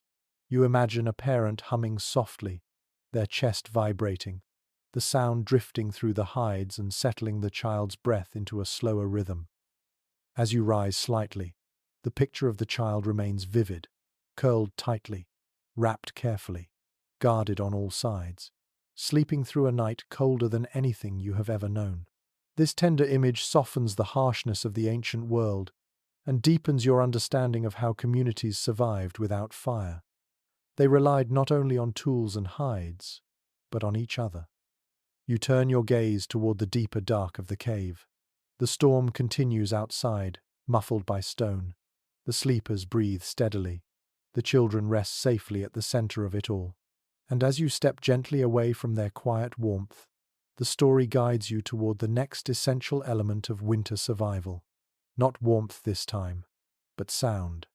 The soundscape of glacial nights, where every echo becomes a guide. You move quietly away from the cluster of children and let the cave widen around you, opening into a chamber where the sound changes in subtle, fascinating ways. You pause, letting your ears adjust.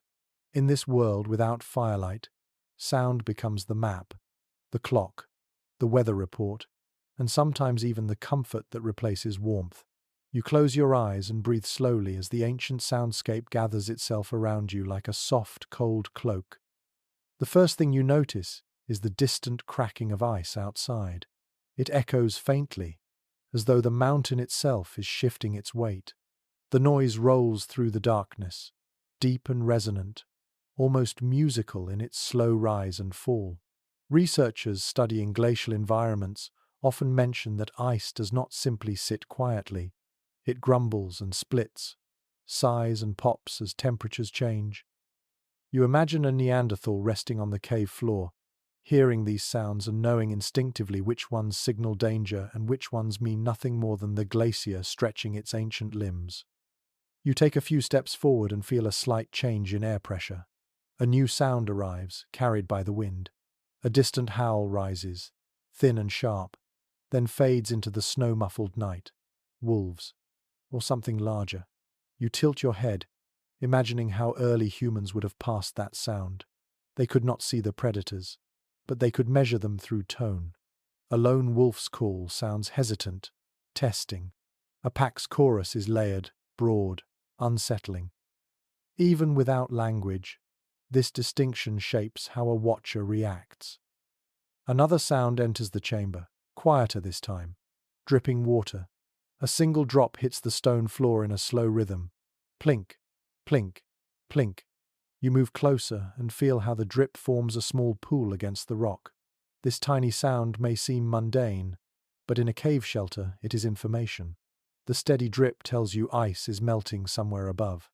Perhaps the storm is easing, perhaps a new crack has formed.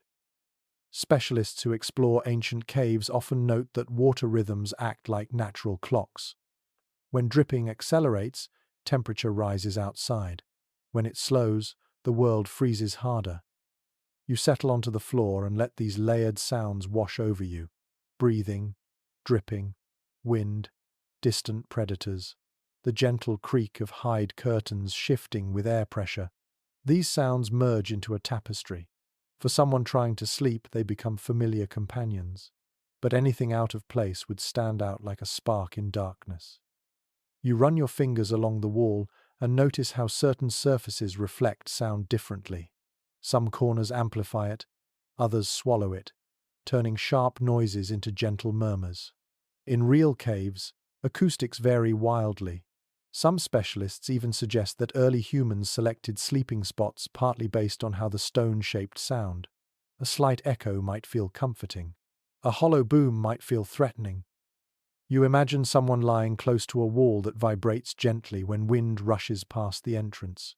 The vibration becomes a lullaby, a physical reminder that the world outside is alive but distant. A curious thought sometimes raised by researchers is that snowstorms create unique audio textures. When snow falls heavily, the world becomes hushed. Even predators move silently. Early humans resting inside a cave would know instantly when a storm began because the soundscape collapses into a thick, padded quiet. You mimic this now, closing your eyes and imagining all external noise fading until only the internal sounds remain: steady breaths, shifting hides, an occasional sigh. This quiet can be calming, but it can also be eerie, warning that visibility outside is nearly zero. You tilt your head again. Another sound appears, soft and low, the rhythmic grinding of a distant herbivore pushing its way through frozen vegetation. That faint rumble carries into the cave like a heartbeat from the earth. Perhaps a woolly rhinoceros, perhaps a steppe bison. Such sounds would tell the group where to search for food once dawn arrived. Sleeping bodies, even half dreaming, recognize these clues. You imagine yourself reclining against a stone outcrop, listening to the breath of the sleeper beside you. The sound is slow, deep, and warm. You feel comfort settle into your chest. In ancient nights, these shared breaths were reminders that no one faced the cold alone. One person breathing too fast might rouse concern. One person breathing irregularly might signal illness. Within the cave, breath itself becomes a form of communication. Another sound draws your attention: the faint but unmistakable scrabble of claws on frozen rock outside. Not close, not alarming, just present.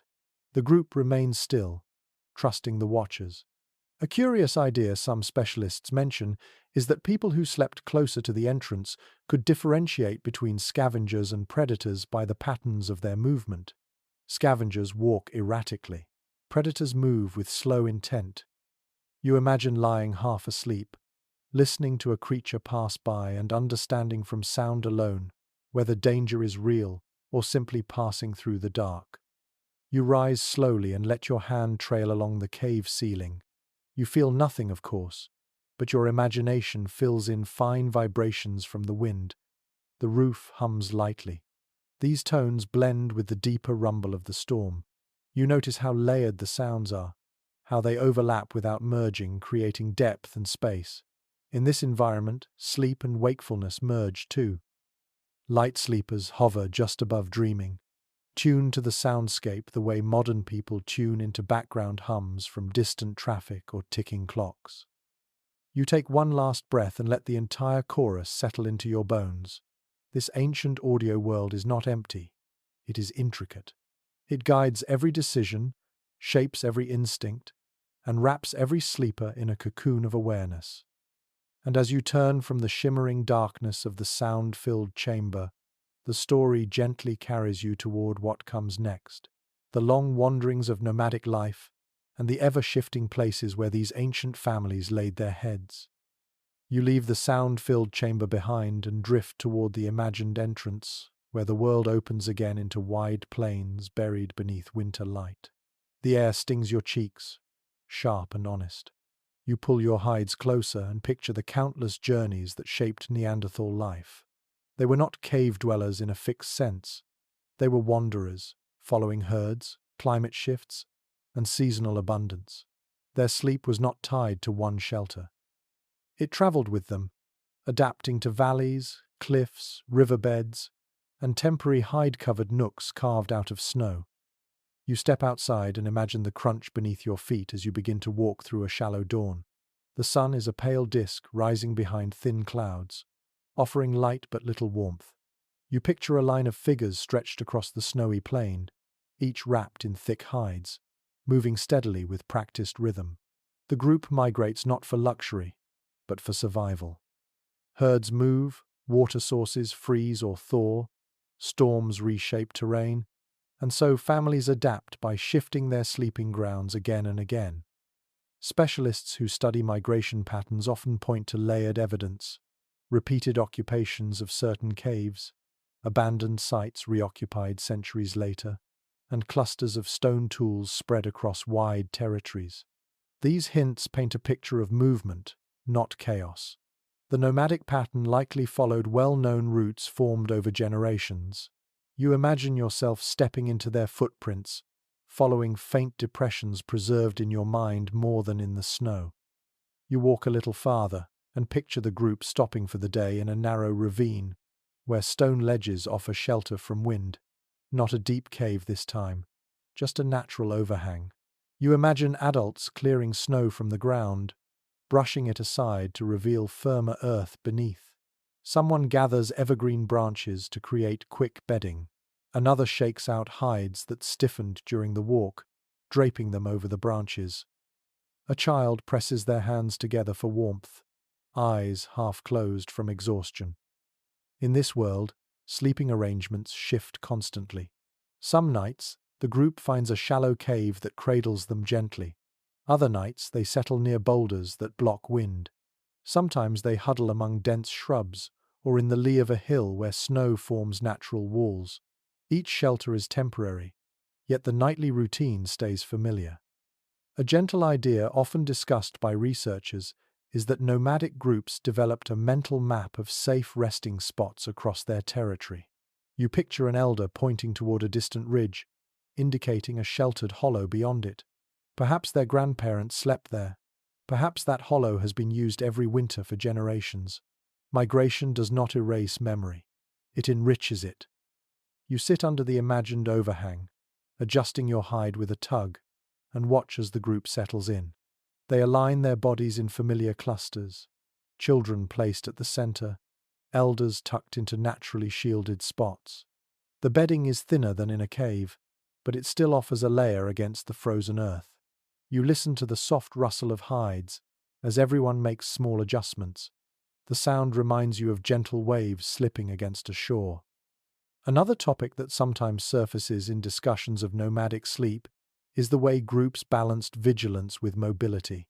Traveling exposes families to unfamiliar animals and unknown terrain, so sleep becomes lighter, more fragmented. You imagine one person lying close to the edge of the overhang, resting lightly, waking at every shift of wind. Behind them, others sleep more deeply, but still respond to subtle cues. The group functions like a living organism whose senses never fully shut off. You take a slow breath and imagine the night unfolding. Stars gather above, stretching across the sky like powdered frost. The cold deepens, but the group remains stable, wrapped in fur and pressed close together. Migratory life trains the body to accept new sleeping places without fear. As long as familiar voices and breaths are near, the ground beneath can be stone, earth, moss, or snow. A curious thought that some specialists consider is whether nomadic patterns influenced posture during sleep. On uneven ground or near sloping rock, sleepers might adopt curled positions or lean against each other for balance, creating a shared structure of limbs and hides. You imagine lying between two adults, one shoulder pressed against stone, the other cushioned by a companion's arm. The posture feels natural in winter, conserving both warmth and stability. The group's adaptability becomes even clearer as you picture a sudden shift in weather. Snow thickens, the wind grows violent. Without a cave to shield them, the family quickly adjusts. Someone pulls a large hide across the open side of the overhang, anchoring it with stones. Others gather branches, pulling them close to reinforce the barrier. In moments, the temporary camp transforms into a sturdy pocket of warmth. Even in a place they occupied just hours ago, they know how to turn raw landscape into shelter. You imagine lying down now, hearing the storm begin outside. The hide barrier flutters softly, tapping against the overhang like a slow heartbeat. Bodies shift around you. The bedding warms under shared weight. The rhythm of sleep begins. It is not the deep rest of a permanent cave, but it is enough. As your mind lingers in this scene, you notice something tender. A child curls into a parent's side, clinging tightly. The parent presses a hand gently against their back. A soft hum vibrates in the dark. These small gestures remind you that even in constant motion, comfort follows them. Nomadic life shapes every breath, every muscle, every night of rest. Sleep becomes fluid, responsive, and deeply tied to the land. And as you rise from this temporary camp in your imagination, brushing frost from your legs, the story calls you onward again. Because survival in winter is not only about cold or distance, illness comes too, and when it does, the group must find warmth in new ways. You step back under the imagined overhang, letting the storm wind slip across your shoulders, as you turn your thoughts to a deeper, quieter challenge of ancient winter life: sickness. In a world without medicine, without steady food, without firelight to warm fevered skin, an illness during the coldest months becomes a threat as real as any predator. You kneel beside the bedding and imagine the soft, uneven rhythm of someone's breathing. It is shallower than the others, a little faster, carrying a hint of strain. Your hand hovers above the imagined figure, and you feel the weight of responsibility settle over the entire group. You picture an adult lying curled inside a heavy hide, shivering despite the warmth around them. Their skin feels cold and damp. Their breaths come in thin wisps. In this harsh world, even a mild infection forces the group to adjust its routines. You imagine several family members gathering around the sick person, not panicking, but shifting positions instinctively. They draw closer. They press their bodies lightly against the weakened one. Their combined warmth becomes a healing tool. Specialists who study bone markers in ancient remains often note signs of healed injuries and prolonged illnesses, suggesting that Neanderthals cared for their sick more consistently than once assumed. Someone with a broken limb survived long enough to mend. Someone with chronic conditions received enough support to keep living. These clues suggest strong social bonds. You let that truth fill the cavern of your imagination. The group's warmth and watchfulness keep the sick alive. You lower yourself next to the imagined patient and feel how the bedding has been adjusted. Moss is thicker here. Hides are layered more carefully. The ground beneath has been cleared of cold pockets. A small pit nearby might hold dried plant matter that was once used for comfort or scent. Tiny fragments discovered in real shelters hint that herbs were sometimes present, though whether they were medicinal or simply pleasant remains uncertain. You imagine lifting the edge of a hide to check the person's chest. Their breathing is shallow but steady. A caregiver sits close, one hand resting near the patient's shoulder, ready to shift them if chills begin. You can almost feel the silent communication moving through the group. No words needed, just glances, just touch. A curious idea occasionally discussed by specialists is that warmth itself may have been viewed as a form of healing long before any other method existed. You picture two family members lying on either side of the sick person, their legs and arms placed to trap heat around the vulnerable body. Their breaths mingle, their hides overlap. Tiny adjustments are made through the night. Someone drapes an extra layer of fur over the patient's chest. Another tucks bedding closer around their hips. These gestures happen quietly, shaped by instinct and experience. You imagine the patient waking briefly, blinking at the dim outlines of familiar faces. A caregiver offers a tiny piece of dried meat or a snow-softened root. The taste is bland, but it offers strength. The patient chews slowly, their teeth chattering lightly. You picture the caregiver rubbing the patient's shoulders with warm hands, trying to stimulate circulation. There is tenderness here, grounded in necessity but also in affection. Some specialists like to debate whether Neanderthal groups temporarily slowed their travel when someone was ill. Perhaps they delayed a migration until the patient gained enough strength to walk. Perhaps they carried the person on a hide stretcher. You imagine a small team stepping outside to scout conditions, whispering soft breaths into the frigid air as they weigh the choice to move or stay. Their decision affects everyone's survival, yet compassion remains as much a guide as caution. You turn your attention to the patient's face. Their eyes flutter closed again. Sweat beads faintly on their skin despite the cold. You imagine wiping it gently with a strip of hide or moss. The act is simple, but soothing. In the dim chamber, other sleepers shift slightly, drawn into lighter slumber by the sounds of illness. Even dreams adjust to the rhythm of the sick. A gentle detail sometimes noted in archaeological contexts is that sleeping groups often clustered even more tightly when someone was unwell. You picture a ring of bodies pressing close, forming a warm shield around the patient. Children are moved toward the warmer inner circle, and adults anchor the edges.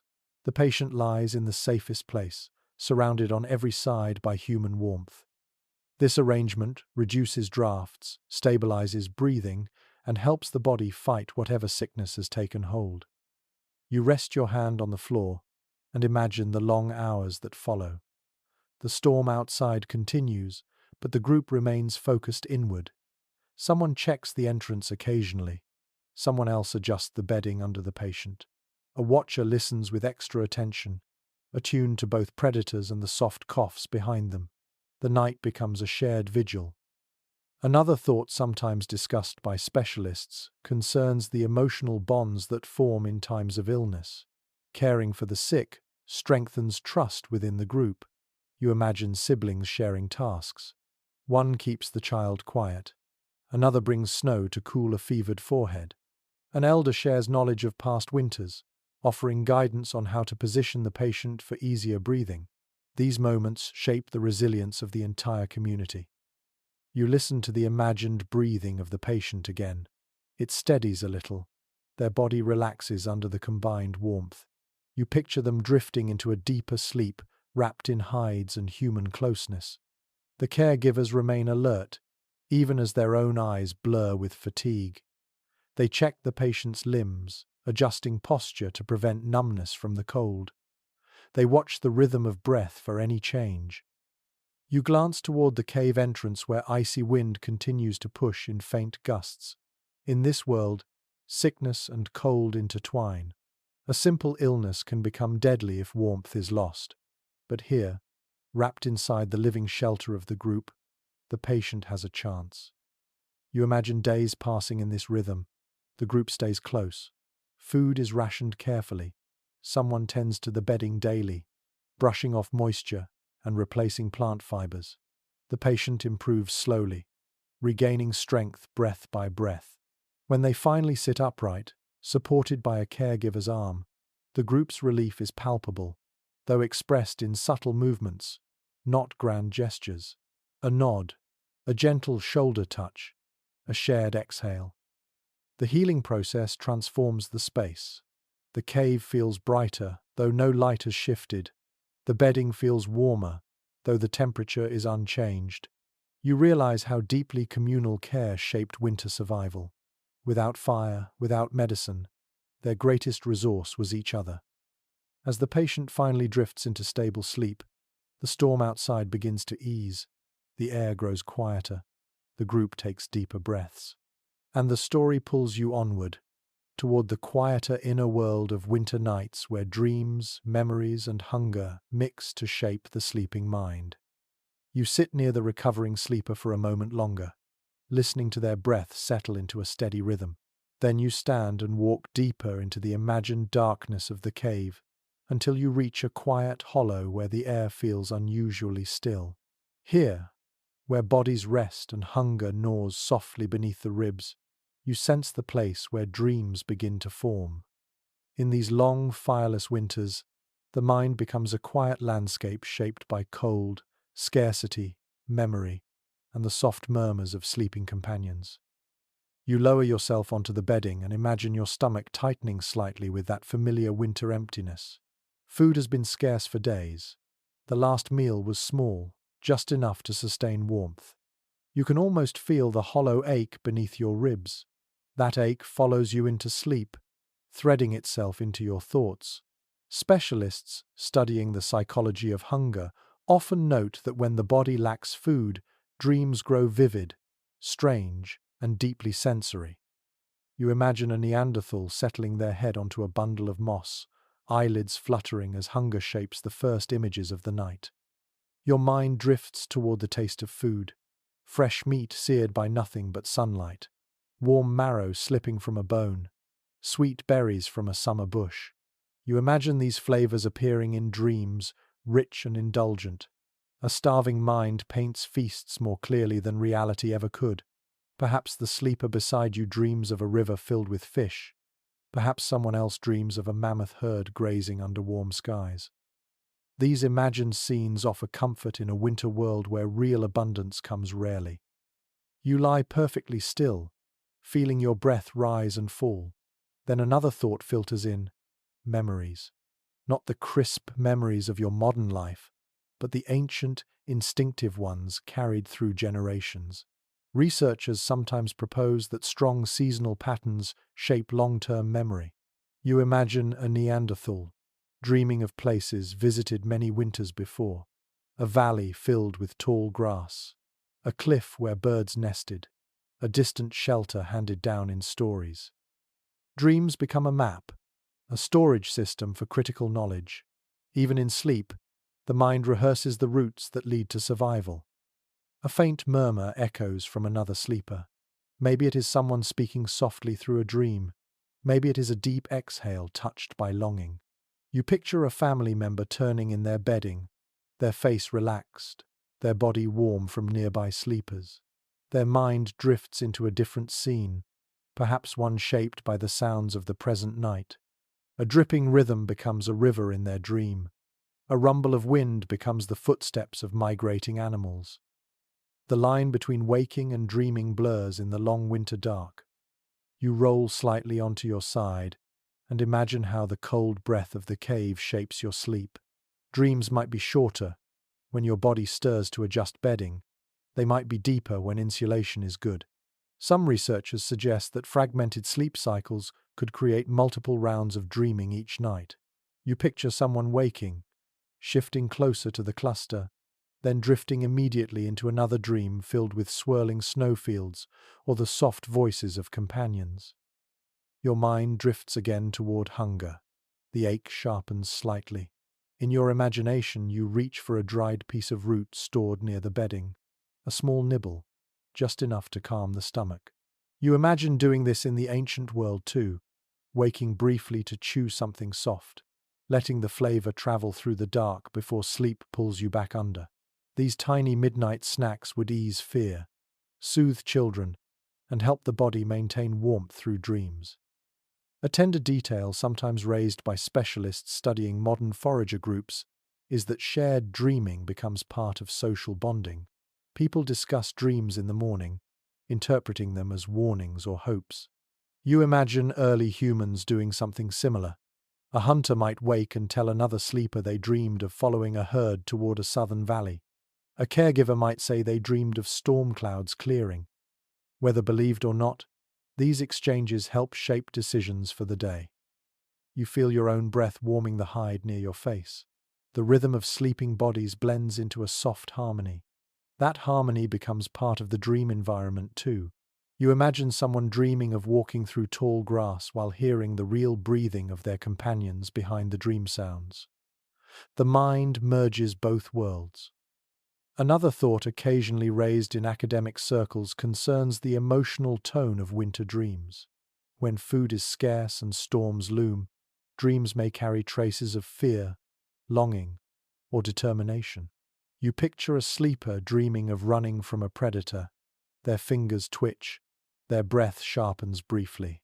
Another sleeper dreams of sunlight on water, their face softening in the glow. Dreams in this cold world become a place where the mind processes danger and preserves hope. You shift and listen as the imagined cave breathes around you. Dreams also help store memories of tools, hunting techniques, and places to forage. You imagine someone dreaming of shaping a stone tool, the rhythmic tapping echoing faintly in their mind. Another dreams of tracking an animal across mixed terrain. These dreams might refine skills unconsciously, preparing the body for challenges ahead. You close your eyes fully now, sinking into the quiet. Hunger murmurs. Warmth gathers around you. The drip of water marks time in slow intervals. The dream world stretches wide and strange. In this ancient night, dreams are not simply images. They are survival guides, emotional guardians, and companions for the long winter hours.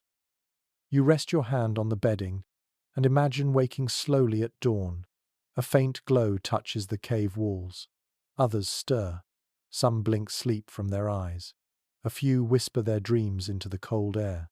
You feel the weight of shared sleep pressing in gentle waves around you.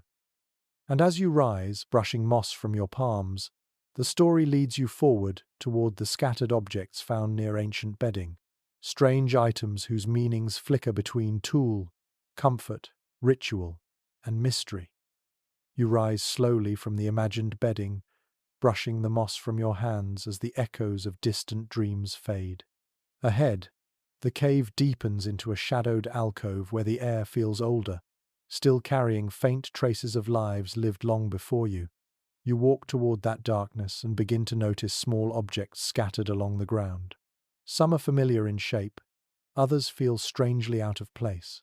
All of them whisper stories that archaeologists still puzzle over. Not weapons, not tools meant for hunting, not debris of daily chores.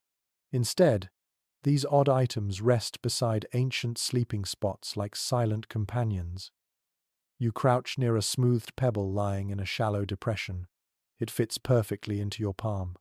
Cool, rounded, gentle.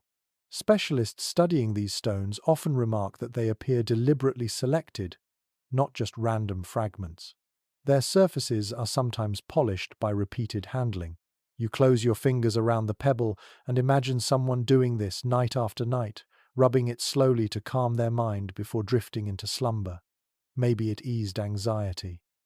Maybe it helped them focus on the rhythm of their breath. Maybe it simply felt pleasant in the darkness. You set the pebble down and notice a piece of bone nearby. Not from a meal, not sharpened into a tool.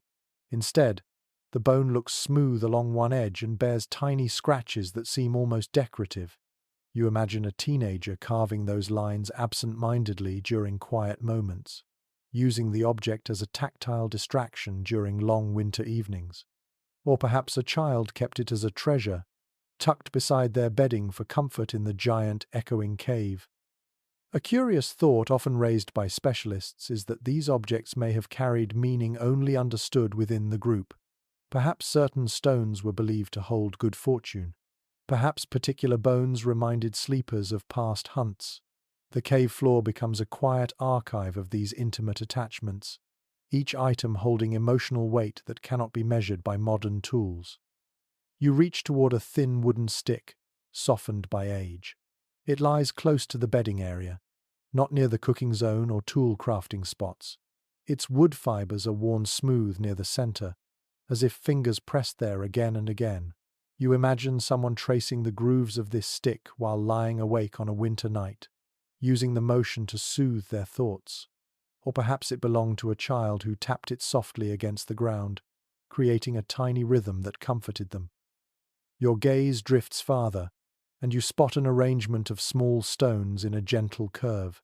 Not a wall, not a barrier, something more deliberate, almost decorative. Some researchers suggest these small alignments could mark personal spaces within a communal sleeping zone. Not strict boundaries, just gentle reminders of where someone preferred to lie. You imagine a quiet ritual of placing a stone at the foot of one's bedding before sleep, reinforcing a sense of place in a shifting world. Another interesting idea from archaeological discussions is that certain objects near bedding might have been linked to seasonal rituals. Perhaps a bone was placed near a sleeper during illness, as a charm for recovery. Perhaps a feather found near the entrance was kept as a symbol of safe travel. These possibilities cannot be proven, but as you picture the cave filled with quiet breath and soft rustles, the thought of symbolic objects feels entirely natural. You move a little deeper into the alcove and notice faint red pigment smeared across a stone. It is subtle, barely visible in the dim light of your imagination. Researchers sometimes find similar traces near sleeping areas, hinting that small amounts of pigment might have been used on bodies or objects. You imagine someone pressing a pigment-coated fingertip against a stone to mark a comforting shape. A dot, a line, a curve. Perhaps it meant nothing. Perhaps it meant everything. You kneel again and close your eyes, letting your hand drift across the floor. You feel an uneven texture beneath your fingertips, a fragment of antler, carved into a slight bend. The end is smoothed, as though held in the palm many times. This object could have been a tool, but lying here near bedding, you sense a different purpose. Maybe it was a fidget piece, something to hold while settling into sleep. Maybe a parent placed it beside a child to soothe them. Maybe it was the ancient equivalent of a comfort item, carried during migrations and kept close in long winter nights. A question often explored by researchers lingers in the air. Did these objects act as memory anchors? Did touching a familiar stone before sleep help someone recall where they came from, or where the group planned to migrate next? You imagine a traveler holding a treasured object that carried the feel of a former shelter. These subtle connections anchor the psyche during harsh winters. You turn your head toward a darker corner, where a cluster of small bones lies arranged in a gentle arc. They are not food scraps. They are too clean, too deliberately placed. Some specialists think arrangements like these might reflect early symbolic thinking. Others believe they simply shaped airflow or kept bedding edges from slipping. You picture someone using these bones to mark where bedding should begin, a small act of order in the midst of cold chaos. As you sit back, the cave seems to hum with the presence of these objects. Each piece near the sleeping area carries quiet emotion, comfort, memory, habit, ritual. You sense how these items reflect the inner world of early humans as clearly as tools reflect their outer struggles. You touch the smooth pebble again, letting its imagined coolness settle into your palm. The object feels timeless. You picture it passing through many hands, each person leaving a faint trace. Someone may have held it while whispering reassurance to a restless child. Someone may have gripped it when storms raged. Someone may have carried it across a migration route as a reminder of a beloved shelter. You place the pebble back in its hollow, exactly where you found it, and rise slowly. Around you, the bedding rustles softly in the shared breath of the sleepers. The objects rest quietly, holding their meanings in silence. And as the cave darkens again in your imagination, the story draws you outward from this intimate chamber and toward the larger world of neighboring groups whose shared shelters sometimes held both tension and warmth. You rise from the alcove, where the quiet objects rest, and begin walking toward the imagined light at the entrance of the cave. As you move, the air shifts in subtle layers, carrying new scents and faint vibrations you did not notice before. You pause, sensing that this shelter was not always home to one family alone. Winter often pressed groups into the same protected spaces, drawing neighboring clans together in uneasy but necessary alliances. You sit near the mouth of the chamber and picture figures emerging from the snow-filled world outside, their shapes dark against the pale air, their breaths drifting in slow clouds as they approach. You imagine two small groups meeting at the cave entrance. Tension hangs between them at first. They carry familiar smells of hide and cold, yet their faces are not the ones your group sees each night. Their shoulders hold a different rhythm. Their steps fall with a different cadence. Specialists who study shared habitation sites sometimes point to layers of overlapping occupation, hinting that caves were visited intermittently by different groups who may have tolerated one another during the darkest days of winter. You imagine yourself standing between these families, feeling both caution and relief blending in the air. The newcomers pause, waiting for a sign, a small gesture, a nod, a lowered gaze that signals permission. No formal words, just instinct and understanding between humans shaped by the same cold. Your group retreats slightly, allowing space. A mother pulls her child closer. A hunter steps forward, shoulders squared but not aggressive. The tension thins. The newcomers move carefully inside. You watch them settle into a less used section of the cave. Their bedding is sparse, carried in bundles of dried grass and woven branches. They shake off snow, unwrap hides, and begin arranging their sleeping circle. The cave fills with new sounds, unfamiliar breathing rhythms, the soft clatter of their tools, a faint whistle from someone clearing icy air from their throat. These sounds blend with your own group's rhythm, creating a layered harmony that feels strange at first, then slowly becomes familiar. A delicate thought that often appears in discussions of prehistoric social life is that alliances between groups were fluid, sometimes warm, sometimes cautious, sometimes brief. You picture the adults exchanging quiet glances, gauging trust. A young child from the newcomer's side inches toward your group's sleeping area, eyes curious. A caregiver extends a hide gently toward them, not touching, but inviting warmth. The child hesitates, then accepts. That tiny moment softens the space immediately. You kneel near the bedding and imagine the subtle shift in sleeping arrangements when two groups share one shelter. Boundaries appear naturally. Your group lies closest to the walls they know. The newcomers gather near the draftier areas at first. But as the nights pass, people drift slightly. A hunter from one group settles closer to a familiar cousin from the other. A child curls beside someone whose scent feels safe. The lines between the groups blur a little, shaped by cold and comfort rather than strict hierarchy. A curious observation sometimes mentioned by researchers is that shared spaces might have encouraged quiet exchanges of knowledge. Not formal lessons, but simple gestures. One person adjusts another's hide, showing how to fold it tighter. Another shares dried plant fibers that repel insects. A newcomer demonstrates a bedding trick learned from their own travels. You imagine these teachings happening as people prepare for sleep, whispering softly while the cave darkens. You lie down on the bedding and listen to the mixed breath of both groups. The sound is denser now, warmer, richer. More bodies mean more shared heat, and the cave benefits immediately. A newcomer shifts closer to the center, seeking warmth. Someone from your group adjusts their position, making space. The air fills with a sense of cooperation born from necessity. Yet tension remains beneath the surface. You imagine two individuals glancing at each other too sharply. Perhaps a past conflict flickers in memory. Perhaps the fear of scarce resources creates subtle friction. Those tensions travel through posture and silence, but they do not erupt. Everyone understands that harmony is needed for survival. The night is long, the cold unyielding, and predators roam freely outside. Sleep require peace. Another idea occasionally explored in academic discussions is that winter alliances may have led to exchanges that shaped population dynamics. A young adult might find companionship with someone from the visiting group.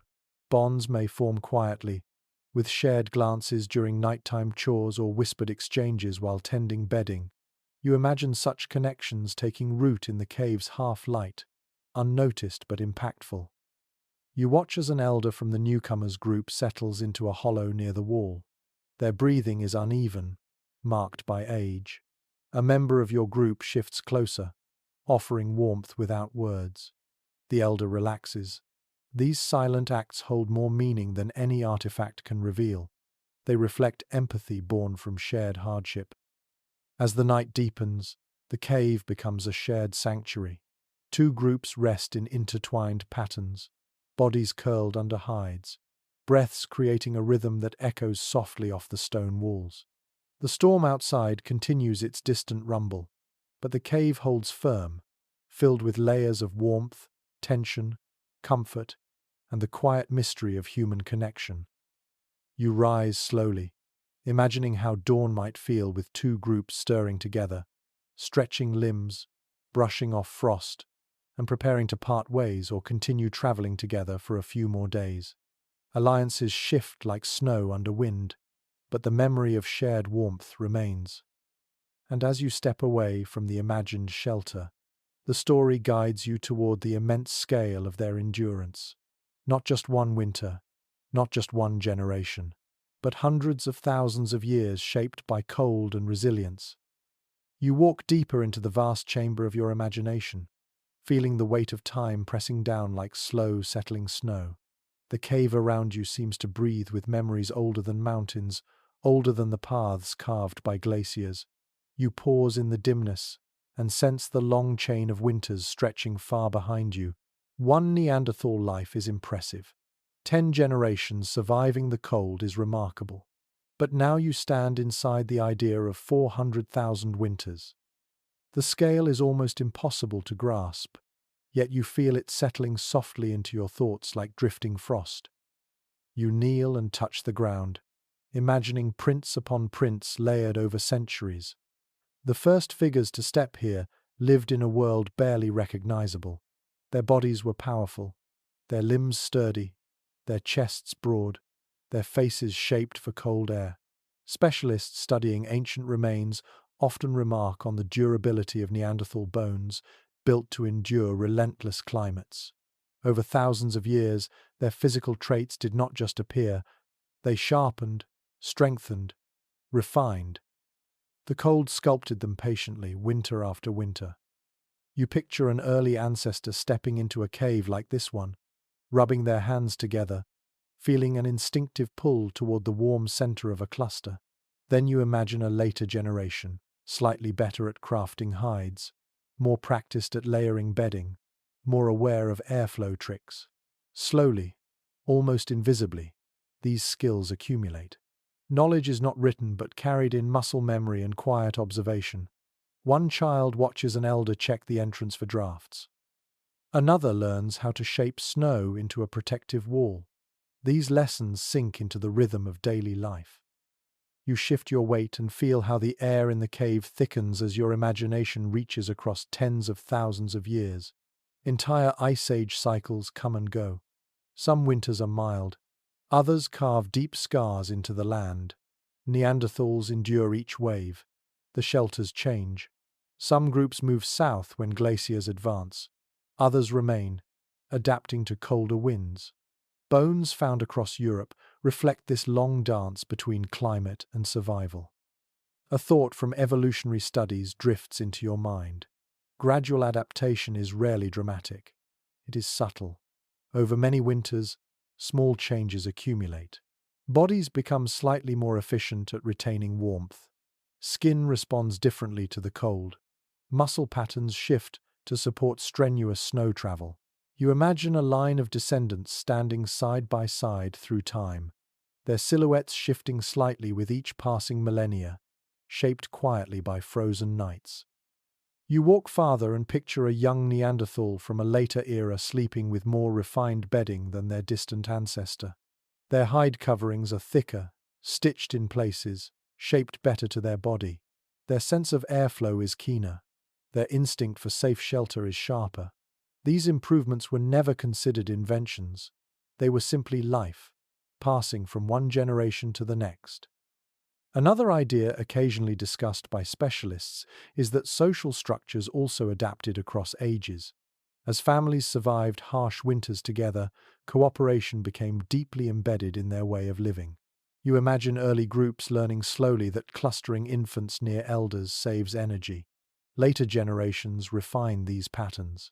The center of the sleeping arrangement becomes warmer, safer, and more carefully managed.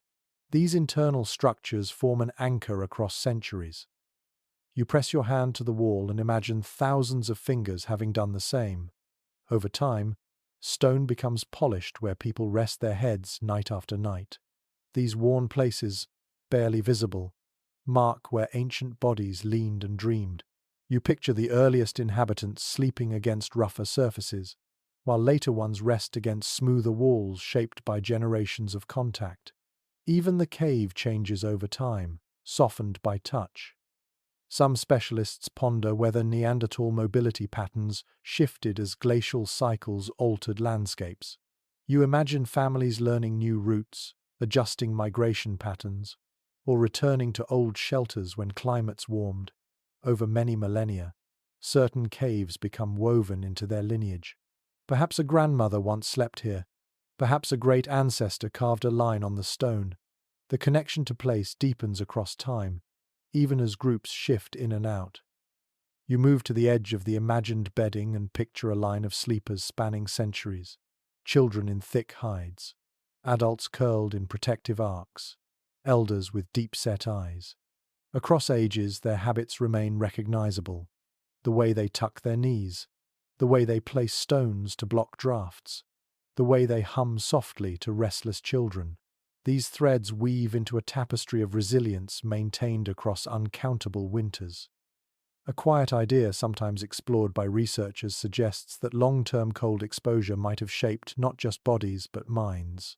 Perhaps patience became a necessity. Perhaps calm acceptance of darkness and scarcity became a cultural trait.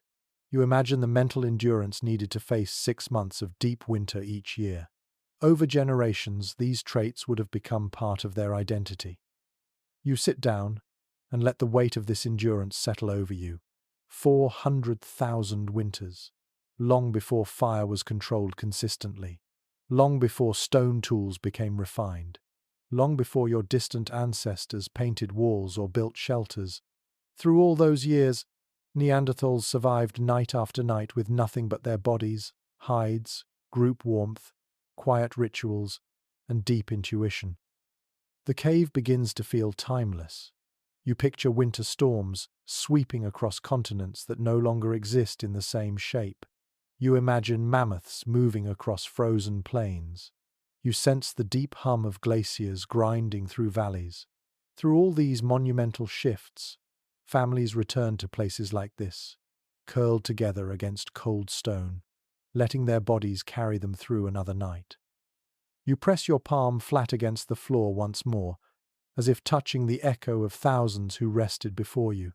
Their story is not one of dramatic inventions, it is one of persistence, adaptation, incremental skill, quiet intelligence passed from parent to child.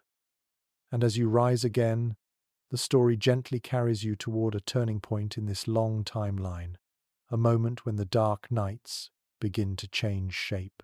Not because the cold relents, but because light begins to flicker at last. You take a slow step deeper into the imagined cave, and something shifts in the air. It is subtle at first, like a whisper brushing the edge of your mind. For thousands upon thousands of years in this story, you have lived through nights lit only by starlight and instinct.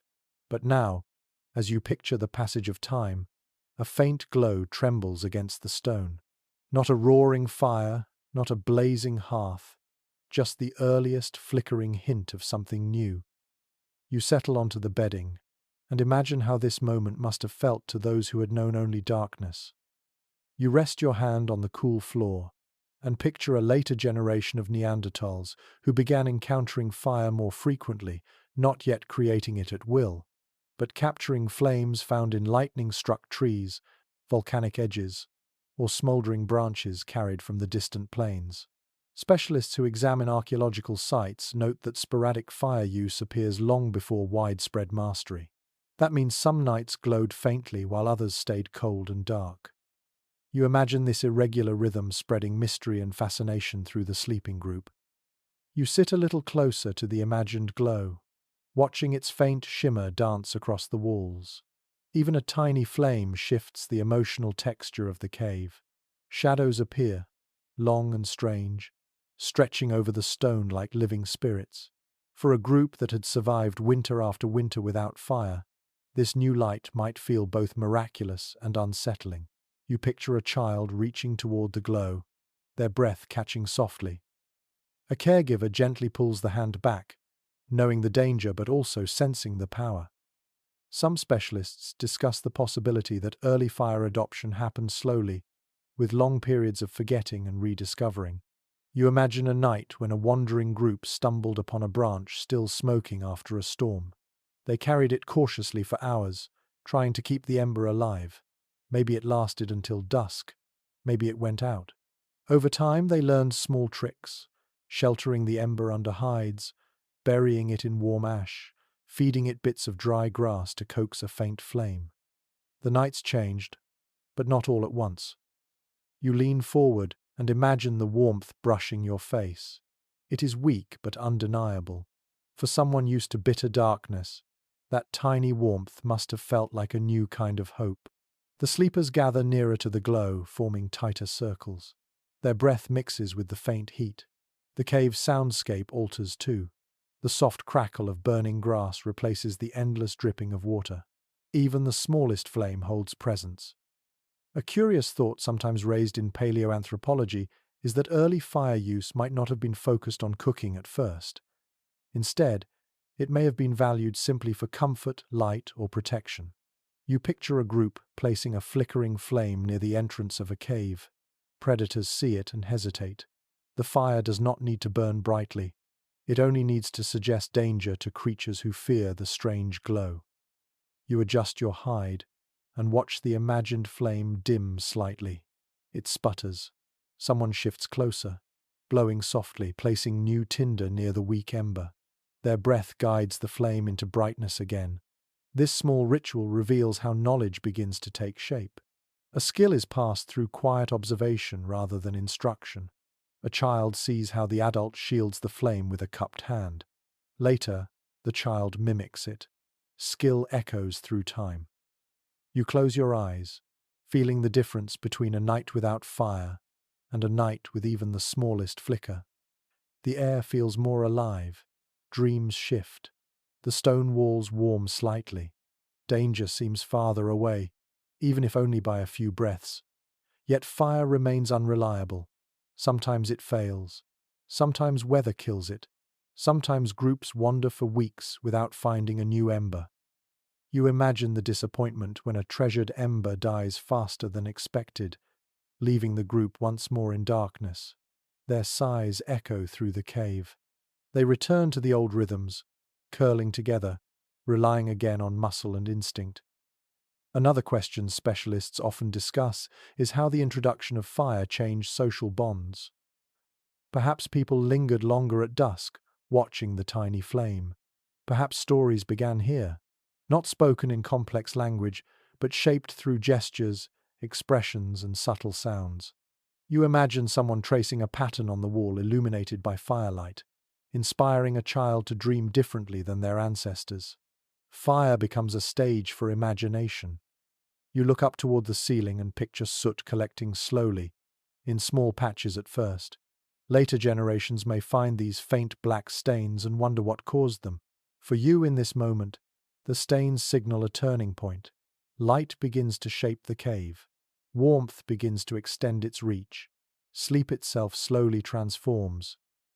You imagine a winter night when the group, having kept a tiny fire alive for hours, sleeps with looser postures. Legs stretch a little farther. Arms relax. The air becomes more bearable. For the first time in countless ages, the dark inside the cave recedes just enough to reveal the shapes of those you love. The glow flickers across their faces, instantly engraving their features into memory. You sit quietly, letting the imagined flame dim again. The group still sleeps in clusters, still relies on warmth from bodies, still listens to wind and predators. Nothing changes overnight. But the presence of fire, even in its earliest inconsistent form, plants a seed, a beginning, a quiet shift that will grow across generations. And as the flame fades back into darkness in your imagination, the story guides you gently toward the last fireless winter, a symbolic moment where ancient ways stand on the edge of transformation. You step closer to the imagined tunnel of darkness, feeling the last cold breath of a world that has shaped everything you have explored so far. The cave around you grows still, as if holding its breath for a final winter untouched by flame. You stand among the sleeping forms, their hides gathered tightly, their breaths rising in faint, ghost-like wisps. This moment feels like a threshold. One last night lived in the ancient way before the quiet glow of dependable fire begins to reshape the rhythm of human survival. You kneel and press your hand to the cool earth, sensing the echo of a world about to change. You picture a family settling down for sleep. Their movements are practiced. A hide is folded just so. Moss is smoothed. Children are tucked inward toward the warmest center of the cluster. An elder checks the entrance one more time, feeling for drafts, listening for predators, sensing changes in the wind. They return to the circle, letting their body merge with the warmth of the others. These habits, shaped across hundreds of thousands of winters, linger unchanged in this final moment. You lower yourself onto the bedding and imagine the weight of the hide settling over your shoulders. The cold presses in, familiar but still sharp. There is no flicker of firelight, no glow to define shapes or soften fear. The cave breathes its ancient breath around you. You hear a soft hum of wind through the entrance, a faint drip of water deeper inside, and the slow, rhythmic pulse of group sleep. The darkness wraps you gently, the way it has wrapped countless ancestors. Some specialists who study the transition to habitual fire use suggest that the shift was gradual, not a single moment of revelation. But imagining this symbolic last winter helps you understand the depth of the world that came before. A world where survival was built from instinct, closeness, and endurance rather than flame. You feel a quiet respect settle into your chest as you picture the sleepers adjusting their positions, pressing closer, forming a living shelter against the cold. You imagine one of the adults turning slightly, exhaling a cloud of breath that drifts upward. Their face disappears into the darkness almost immediately. You lean against the wall and sense how deeply these habits run. The way they curl their knees, the way they tuck hands under hides, the way children nestle between adult bodies. Everything practiced, everything shaped by necessity. You close your eyes and allow the silence to settle. Without fire, the night feels endless. Time loses shape. Sleep comes not in one long stretch but in waves, interrupted by the need to adjust, check the entrance, or shift a child closer to warmth. You picture the group breathing in layered harmony. Their heartbeats slow, their muscles relax but never fully surrender. Even now, at the edge of a new era, vigilance remains part of rest. A thought surfaces from discussions among researchers. Once dependable fire became common, sleep likely changed forever. Deeper rest, longer cycles, more warmth. But tonight you imagine the opposite, letting yourself sink into the experience of this last fireless night. The cold aches in your bones. Your breath drifts in slow clouds. Your mind hovers between dreaming and waking, listening always for danger. You picture a child stirring softly, whimpering from a dream. A caregiver pulls them closer, humming quietly. You imagine the sound, low and warm, weaving through the darkness like a comforting thread. These small gestures carried families through nights colder than any you have ever known. This ancient compassion, older than language, older than fire itself, becomes the last light of the fireless world. You shift your weight and imagine standing again, looking at the sleeping circle. Their hides shine faintly in the dark. Their breath forms a thin fog above them. You feel the weight of time here. All the adaptations, the rituals, the instincts, the struggles, a long lineage of winter nights ending in this quiet moment.